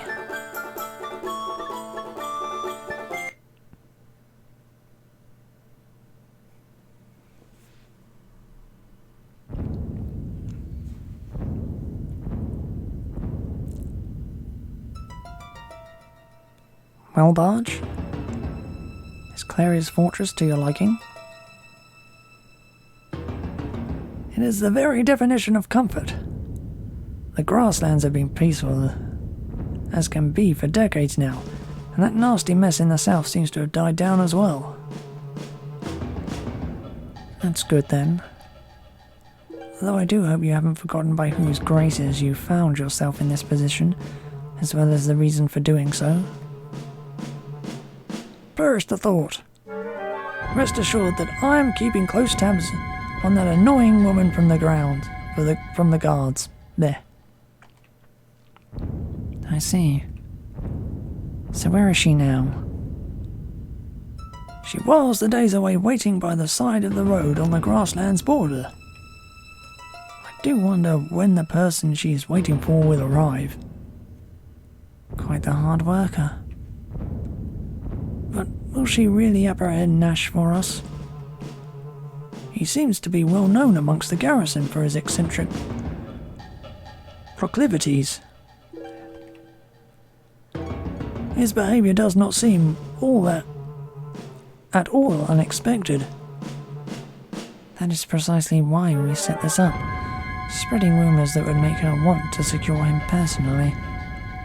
There's no reason to fret. Instead, you ought to worry about not messing up your part in this. Yes, of course. Excuse me. What is it? We received word from the watchtower. Lady Lena Safina has apprehended the suspect and is currently en route to our location. Understood. You're dismissed. Sir. Well then, please allow me to handle this. Just don't screw up.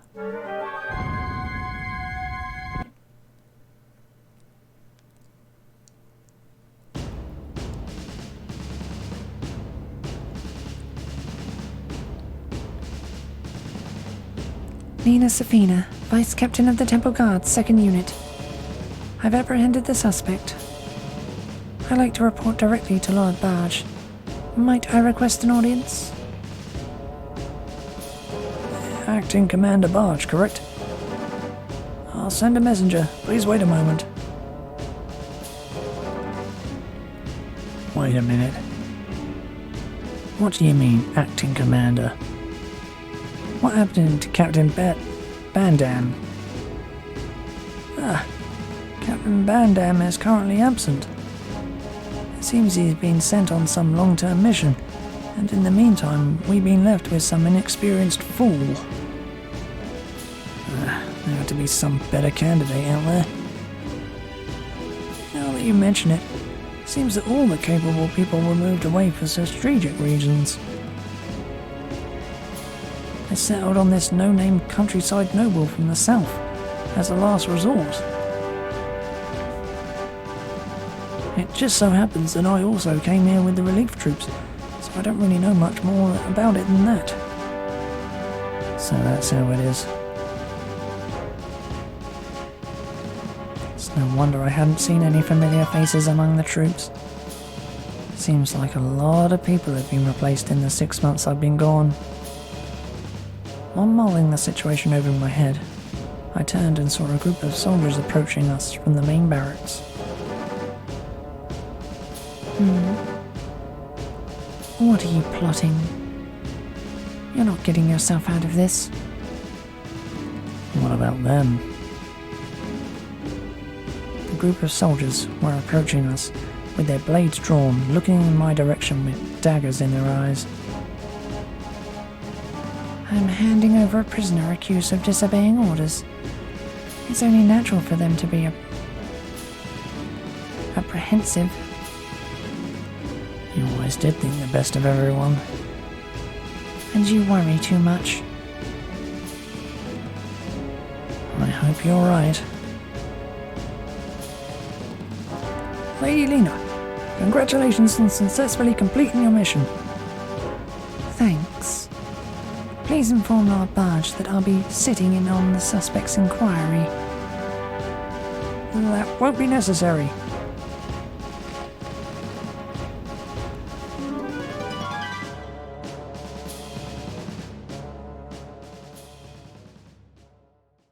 The soldiers quickly spread out around us, and Lena and I found ourselves completely surrounded.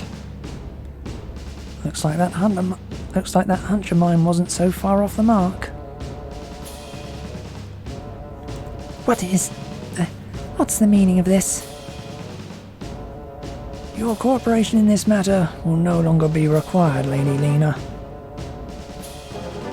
How Nash Lekji will be dealt with from here on out will be left to the discretion of the garrison. What are you saying? This isn't what was agreed on. I don't know anything about that. The only orders we received from Lord Barge were to take custody of Nash Lekji after all. What is going on here?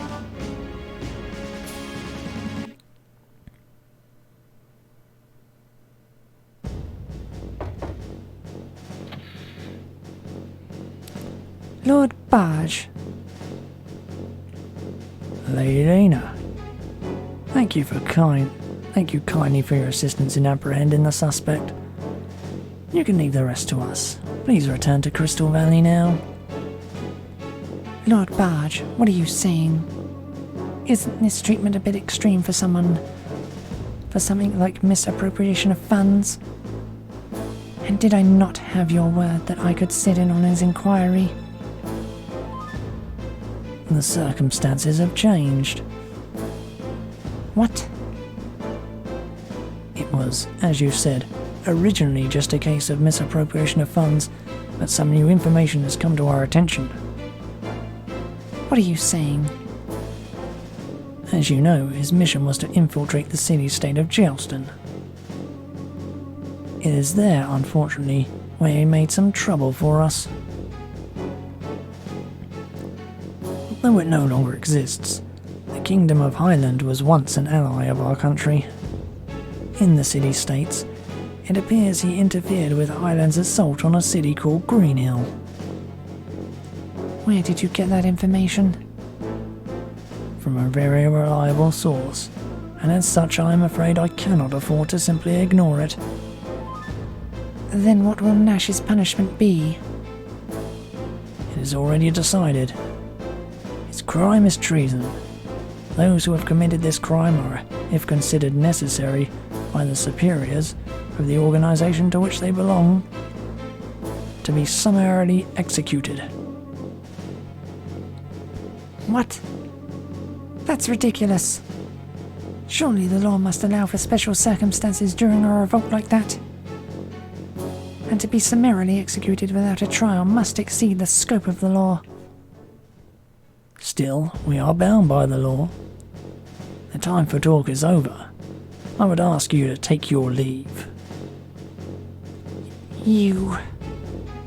What the hell? We've been indebted to the Safina family for a long time now. I'm not ignorant of that fact. However, what matters most now is the present. It would be a most grave error to align yourself with any persons connected to the Lakjis, former leaders of the People's Faction. You bastard! You had this plan from the start. Did I? I am simply relieved that I have been able to fulfill the role I was given. Who's responsible for this? That I cannot say. Nash Lekji will be executed tomorrow morning, so if you hope to exchange parting words, I suggest you do so sooner rather than later.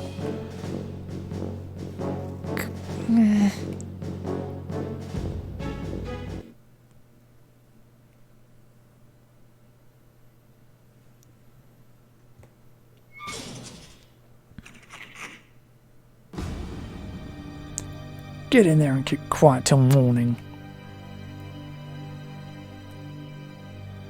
Stripped of all of my equipment, I was thrown to the frigid stone floor of a holding cell with nothing more than some cheap prison clothes.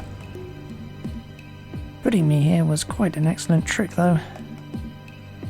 Whoever was pulling the strings on this one certainly got the best of me this time, and I got a feeling I know exactly who it was. Most likely they won't wait long before executing me. I can't afford to waste any time. I calmly took a look around. It's a small underground cell. No window, of course. There's a grate about the side of a child's wrist. A guard constantly patrols back and forth in front of the cell, with probably at least 2 more standing by the entrance and exit. To be trapped in Claria's fortress of all places. Seems my luck has run out. Still, I'm not so obedient that I'll just give up and let it all end here. Hey, could I ask you something? What is it? What time do you guys usually do dinner around here? There won't be any dinner. It'd be a waste of food to feed a guy who's going to die in the morning. Whoa there. What's that supposed to mean? What? You weren't told? You're to be executed tomorrow morning. Wait a minute. I can't just be executed without even an interrogation first. Despite how desperate all my shouting may have looked, I was perfectly calm and collected on the inside. My absolutely worst case scenario came to pass, that's all. Seems I've got no choice but to prepare myself for the inevitable. Look man, I don't know what you did, but you reap what you sow, right? Anyway, just shut up and be quiet already. That's the case, at least let me have a last meal then. As if unwilling to put up with my abuse, the guard muttered, "Give me a break," and walked away from me with a sigh. If I'd been given a meal, I might at least have gotten my hands on a spoon, but no such luck this time it seems. I don't know who these guys are, but they had been very thorough in examining me, and hadn't missed even a single pin. Man, what do I do about this mess? My thoughts spin around inside my head. The 4 stone walls are solidly built, and definitely won't be easy to smash through. Opening the cell door would be a breeze provided I had the right tool for the job, but I doubt I'll be able to get my hands on anything useful. I don't know the guard on duty, but he's not likely to be receptive to a bribe. Though it's not like I have any money anyway.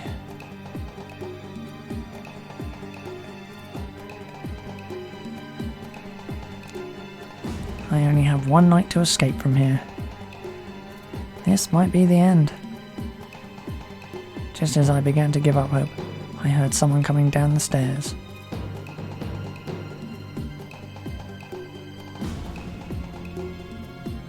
Lena? It will take only a minute, right?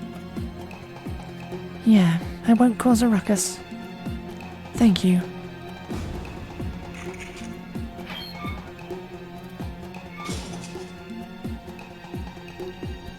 Nash.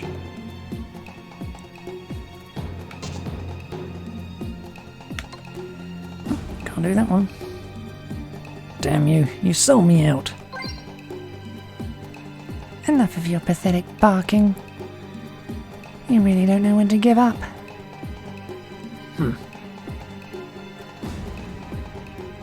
You Sufinas sure do seem to have quite the knack for lying and cheating. You're quite the piece of work yourself. I don't know what happened out there, but did you think you could cause a mess like that and walk away as though nothing happened? Leave me alone. Is your bark all you've got left? Is that all you are now? Some coward barking in a cage?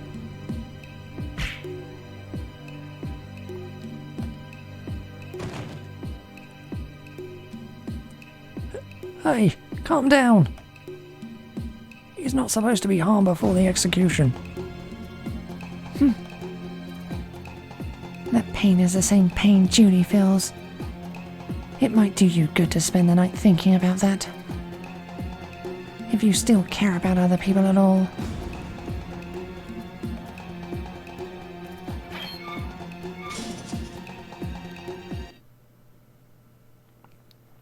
Without once turning back in my direction, Lena handed the guard some coins for his trouble and climbed up the stairs.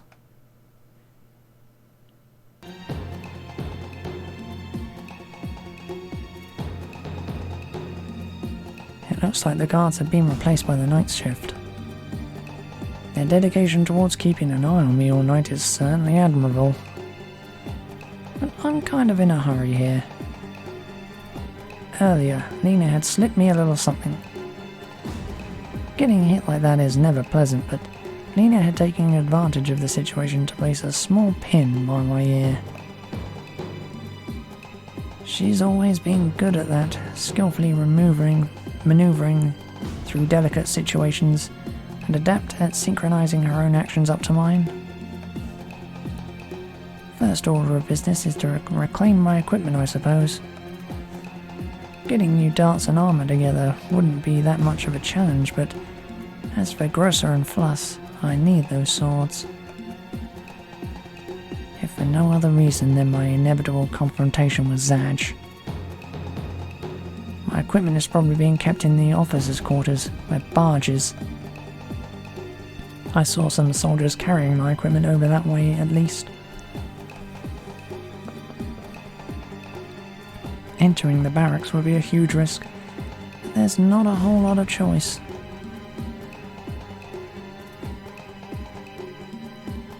Feigning sleep, I closely observed the guards on watch. One sitting in his chair with his arms crossed was beginning to nod off. The other would yawn on occasion and sleepily rub his eyes.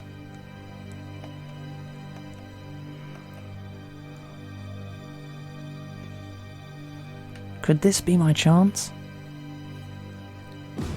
Doing my best to remain inconspicuous, I quietly crept up to the metal bars, stuck my hand out from between them, and started probing the lock.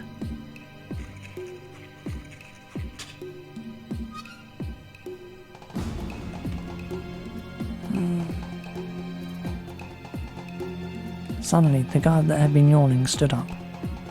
I quietly closed the gate, slid up against the wall and waited. Well, my shift is done, so I'll be taking off. Later.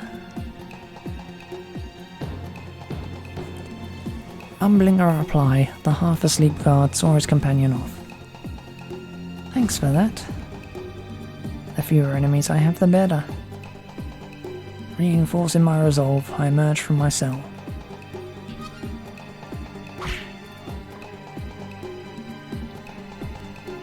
As the guard continued to snooze, I hit him in the nape of his neck, causing him to lose consciousness. I quickly dragged him into the cell and changed him into my prison uniform. Obviously, I claimed the clothes the guard had been wearing for himself. I carefully laid him down on the bed and pulled a blanket over his head before locking the cell with the guard's keyring. Keep quiet till morning. At that moment, I heard the sound of footsteps coming down the stairs. That was faster than I expected. What do I do?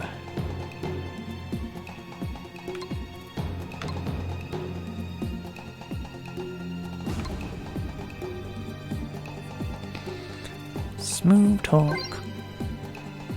I don't want to cause any unnecessary commotion.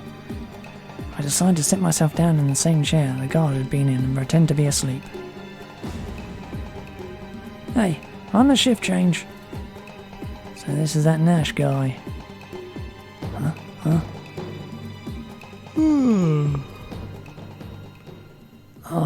Yeah. He's a lot more cooperative than I'd been expecting, so I've been bored out of my mind. Hey, keep an eye on him for a minute. You going somewhere? I need to use the toilet.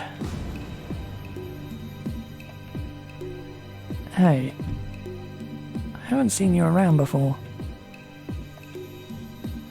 Yeah, I was just assigned here a couple of days ago. Sorry, everything's been happening so fast that I haven't gotten a chance to introduce myself. Is that right? Some rotten luck. Working the graveyard shift right off the hop. Well, welcome aboard then. I went up the stairs, heaving a huge sigh of relief. As I emerged into the hallway, I realised that I had the sword I took from my jailer drawn the whole time, and was grateful for the obliviousness of the guard I had just met.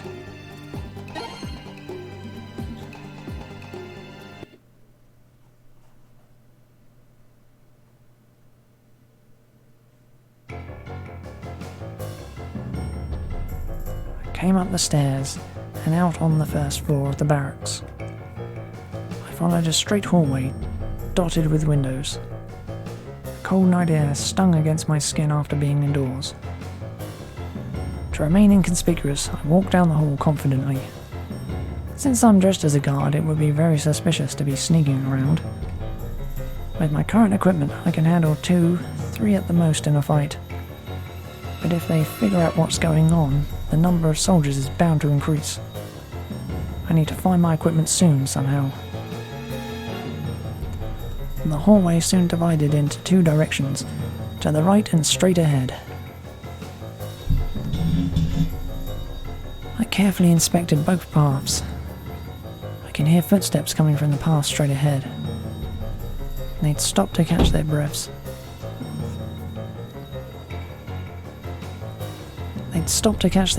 Or so I assume, but it sounded like they were carrying something heavy because their pace was off. What should I do?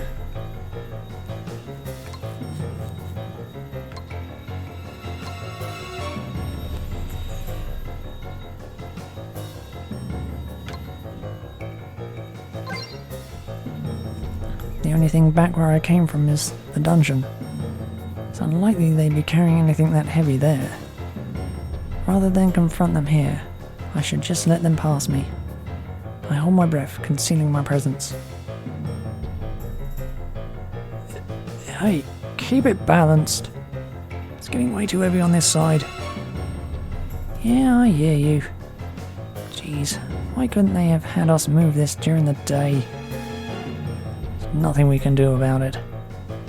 They changed the menu for tomorrow. Apparently we're celebrating something.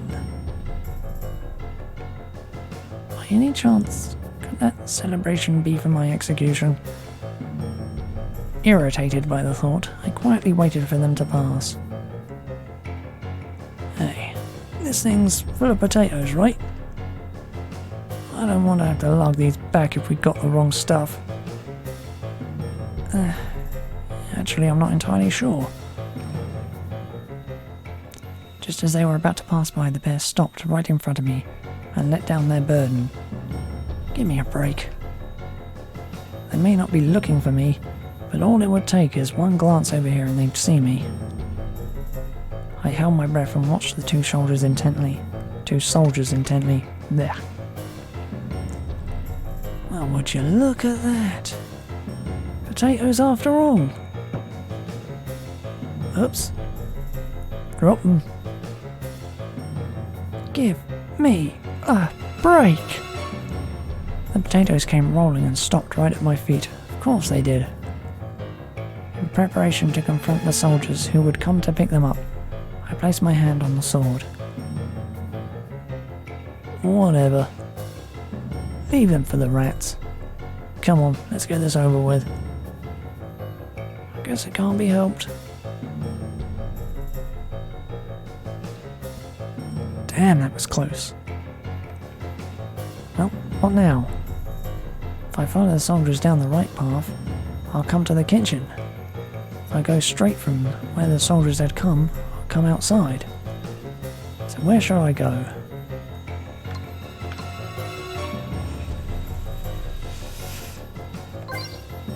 Why not? If I want to get to Commander's room, headed straight through the barracks is definitely the shortest route. Taking care to ensure that the soldiers had gone on ahead, I proceed with the utmost caution.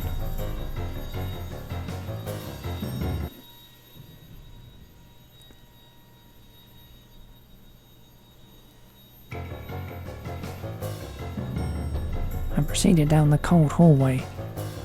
I peered into a door on the right-hand side that was slightly open. I quietly slipped inside after taking a moment to first confirm that there was no one inside. Tables and chairs were lined up in an orderly fashion. There was also a faint smell of food. This is the mess hall, complete with the kitchen in the back. Seems as though my jailbreak hasn't been found out yet, and being forced to miss out on dinner like I was has left me feeling hungry. Ugh. Well, what should I do?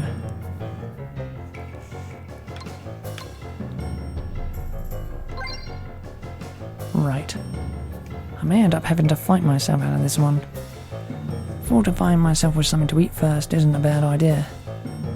There wasn't anyone in the kitchen, but the coals in the cooking stove remained slightly stoked.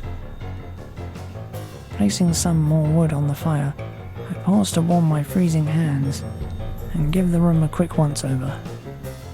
On closer inspection, it seemed as though preparations for breakfast were already underway, with the ingredients laid out on the kitchen counter. Don't mind if I do. Some potatoes had rolled out from a sack placed haphazardly on the floor. I kicked them away as I began searching for something to eat. Let's see. Some half-cooked soup and beans. Alright, ham! This is... Oh, could the exquisite fragrance of these herbs possibly be? Hello, somebody there? Maybe it was a mouse. Crap. Mouthful of ham, I dashed underneath the counter and trained my eyes on the entrance. The potatoes. How annoying. Even though it was in the middle of the night, the neatly dressed cooking lady started putting the potatoes back. I can't believe they pull a sudden switch on me like this. Telling me to change the menu for tomorrow, even though I already had it all laid out and ready.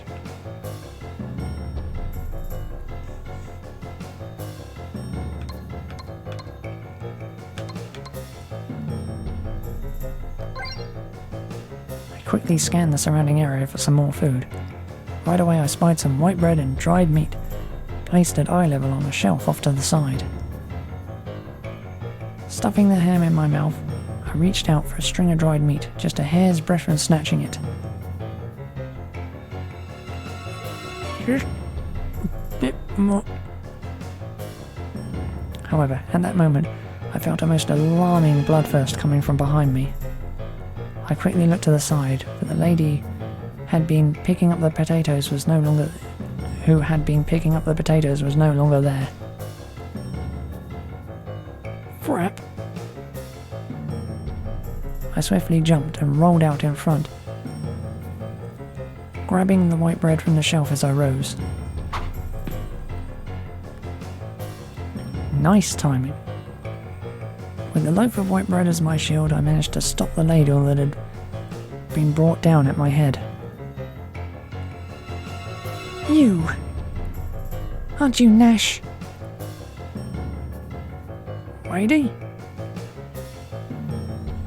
I uncomfortably looked over the room in search of an exit. That's definitely one in the back. There's also one in the dining room. Right, I've made up my mind. I tossed the bread straight up in the air, and the cooking lady followed it with her eyes. At that moment I quickly ran toward the door. Hey!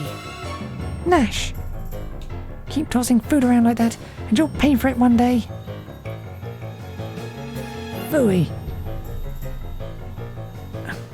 boy, lady. Don't tell anyone I was here. The night is growing short. The sun would rise quickly if I wasted time to stop and eat here. Better get on with it. Well, which way should I go?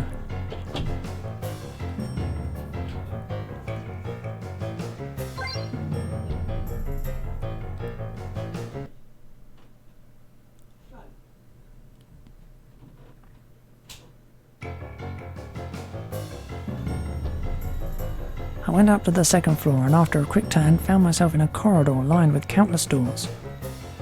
These were the soldiers' private rooms. Most would be asleep right now, but more than a few rooms showed no signs of life at all. Probably the rooms of on-duty soldiers. Well then, I can't miss this chance. I might find some tools I could use to get out of the next tight spot I land in. I immediately went about deciding on which room to sneak into. Well, it will have to be one of these three.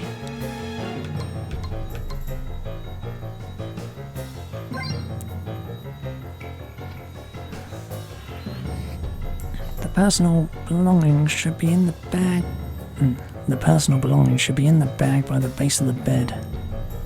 A weapon would be useful.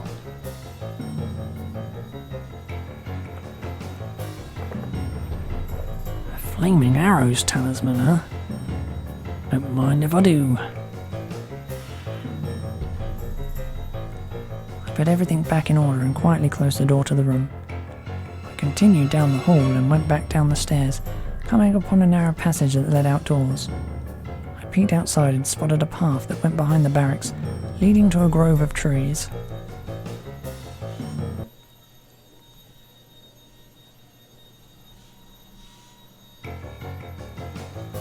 After climbing the stairs, I saw a pair of heavy double doors at the end of a long hallway, extending to the side.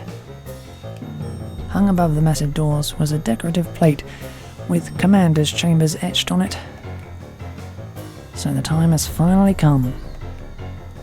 Despite thinking that caution was probably not necessary, I slowly turned the doorknob.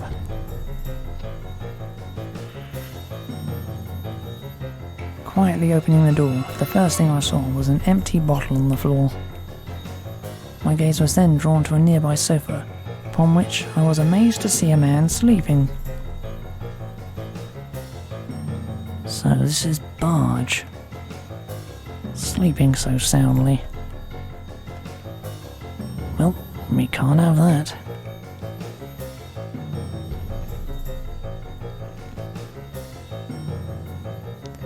Hey, wake up.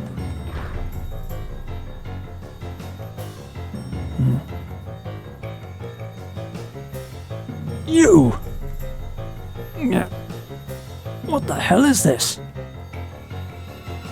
As Barge recognized the person standing in front of him, he tried to stand up, but was distraught to find that his hands had been bound behind his back. I placed the tip of my sword against his throat. I'll have to ask you to be quiet, Mr. Barge. It's quite late after all. Damn it! You bastard! How did... There seems to have been a steep decline in the quality of the guard since you were put in charge here. Shut up! You can stop with the bravado. You little... Why are you even here? I'd like you to tell me where you've stashed my equipment and swords.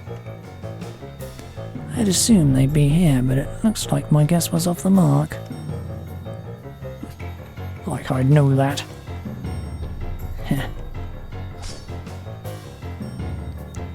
I grazed past Barge's left ear with the tip of my blade, giving his hair a slight trim in the process. Wait! I just remembered! Your equipment is in the warehouse. It's behind the barracks. Honestly, I was just doing what I was told. You don't need to tell me that. At the very least, it's obvious that someone like you couldn't have been behind all of this.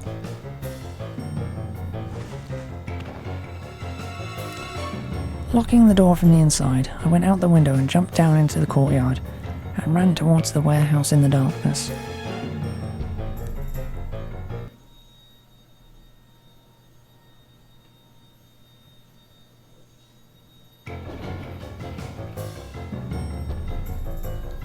I wasted too much time making my way here, and night will soon give way to dawn. I need to recover my equipment and escape as fast as I can. Moving deep into the warehouse, I came across a crate where my equipment had been laid out. Alright, I'll just quickly change clothes and then make my escape. I was getting tired of waiting, boy. What?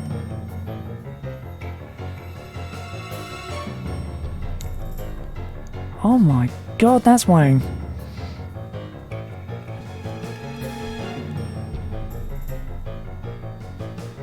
You sure took the long way round.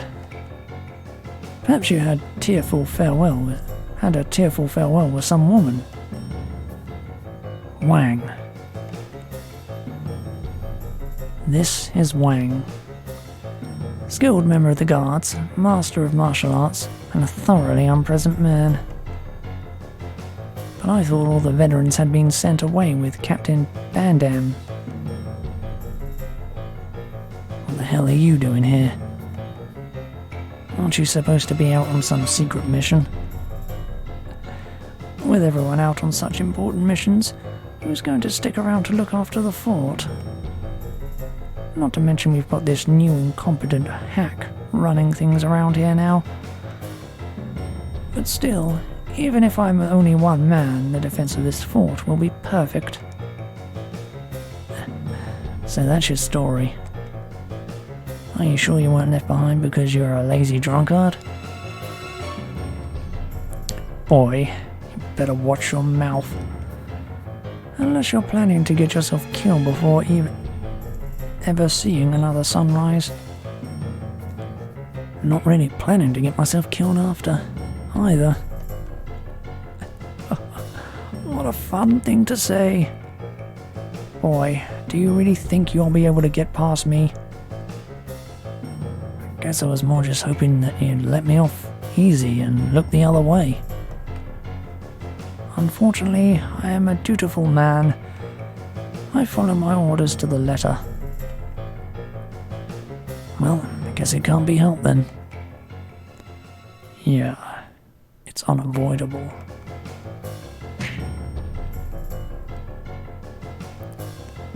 Oh, I see you've managed to polish your skills these past 6 months. You've grown. I'm happy for you. Don't act like you're my mentor or something. Sorry, but no disciple of mine would ever show such poor form. Well now, this is interesting. Damn it. I've got my hands full just avoiding his punches. But this damn guy looks like he's having the time of his life. Hey, you're not going to beat me just by dodging me. As I thought, it had been reckless of me to try and go hand to hand with this guy. Then, I suppose I have no other option but to swallow my pride and use a weapon. Alright.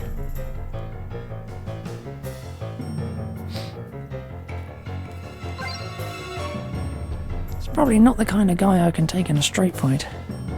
There's no choice but use my secret weapon. I widened the gap between us, and I raised the flaming arrow's talisman. So that's how it is. Even. I focused on the talisman without taking my eyes off of him. Wayne came running up towards me without breaking his stance. But I already had all that I needed. I closed my eyes and focused all my strength on my fingertips. If you're mind is distracted, it increases the time needed to activate the talisman. Suddenly, the talisman disappeared from my fingertips, and I felt the rune's power vanish as it turned to cinders. Hasn't anyone told you that kleptomania is bad? I scowled at Wang, intending to give it as good as I was getting it, but the banter just seemed to amuse Wang. Then, my next move will have to be... if it's come to this...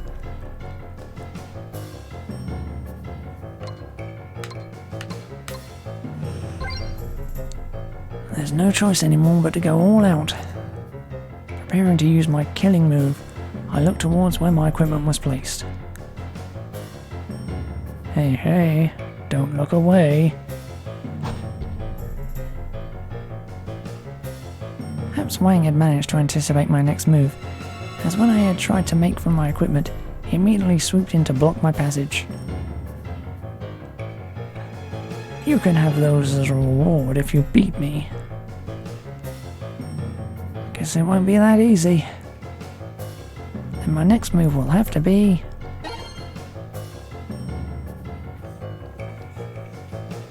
got that luck bar way up though, didn't I? Say, I don't suppose I could convince you to forget all about this. Oh, that'd be a pretty sweet deal for you. I hadn't really expected him to be taken in that easily, but I figured I might have a chance if I could just catch him off guard. Or so I had hoped, but it seemed to be futile. How about I let you use the sword you already have? If you need a handicap, that is. Shut up. I can still... oh, trying to bluff. To be honest, I'm quickly losing ground here. That said, however, it's not like I can just take off without my equipment. Well then, I've grown tired of this, so maybe it's time to get serious. If you're tired, it'd be nice if you just called it quits. It would be, but unlikely.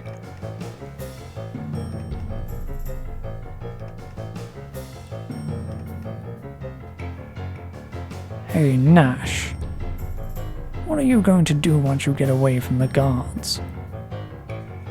Do I really need to say it? Is it something that must be done? Yeah, right now. That's good then. I came here after being chased out of my homeland. What's more, I'll never be able to go back. There is, however, something I think about from time to time. What is it exactly that I am meant to do in this land? Shouldn't I have remained back in the old country, accomplished something of worth and died there instead? What are you getting at? In short, I'm someone whose life's already over. The Defense Force is full of people like that. People who are lost and have nowhere to return to. But you have something you need to do. Go.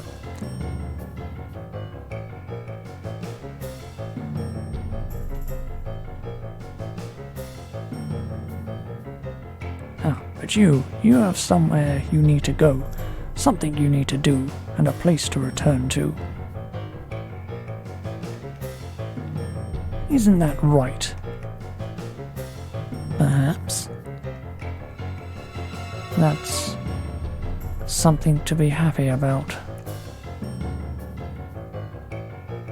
Time's up. Huh? Take a look for yourself. Keeping a careful eye on Wang, I look in the direction he is indicating, toward the door. The light of dawn had come through the gap. First thing in the morning, I am to be relieved from the guard. First thing in the morning, I am to be relieved from guarding the fort and head into the grasslands. It seems our good friend Barge doesn't enjoy my company very much. Then, you're letting me go? What did I tell you? I follow my orders to the letter. I'm in your debt. Being in people's debt doesn't seem to fit your image. I rushed over to my equipment and inspected it. What's the meaning of this? The blades of my knives have been sharpened. My dart gun has been cleaned and oiled as well as my anchor launcher. And my gunpowder has been replenished. Wang? Once you get away from the guards, you'll need to be properly equipped for your journey to Crystal Valley. Isn't that right, young Master Lekji? With that, Wang stuck his hand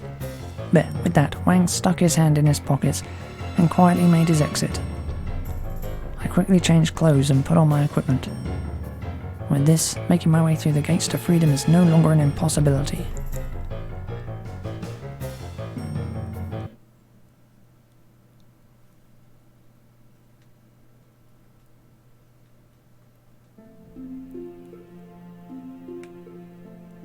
They had all been novices, not a single proper guard to be found. Now that I had regained my equipment and escaped the fort, I walked down the road towards Crystal Valley at a leisurely pace. After about an hour, a figure emerged from behind some trees by the side of the road. Look at you, up and at it so early in the morning. Are you here to see me off? I'm sorry, Nash. What for? It's only thanks to you that I've managed to get this far. You don't blame me? For what? Nash, why are you always like this? Why do you always try to shoulder the burden all on your own? Someone in the garrison just tried to have you killed. And yet, here you are, strolling along merrily as if nothing happened. That's just how I am. Just how you are. Disappearing into thin air, leaving only confusion in your wake. That's the reason Julie had to grieve so much. Do you have any idea how much Julie has gone through? How much she's suffered since you killed Zaj on the night before their wedding?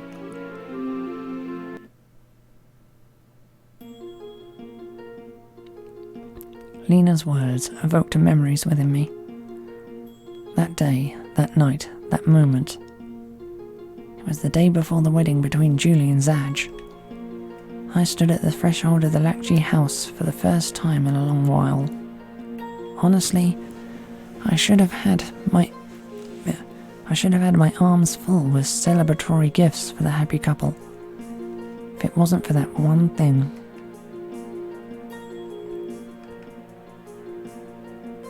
You could say I found out by accident. Well, I suppose this may have been unavoidable. Zaj. You.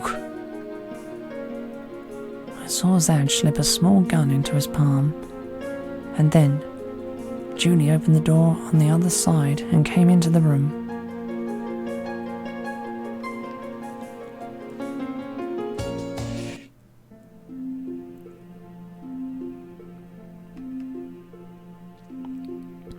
Nash. Lena, I still can't give the reasons for that day. I must keep the truth to myself, because it would simply be too painful for that girl to bear hearing it. Nash. The one thing I'll tell you is, Zaj is still alive. That is the only reason I'm returning to Crystal Valley.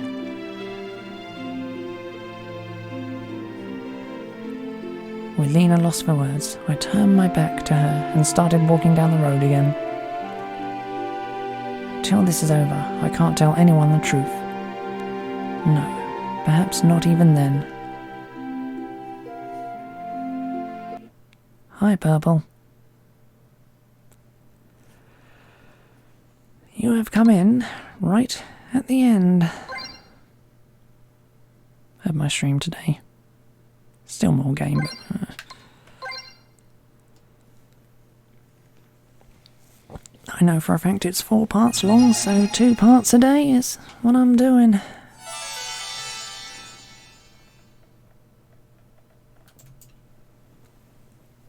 So, yeah. I'm gonna stop here for today. We'll be back with the rest of the game tomorrow.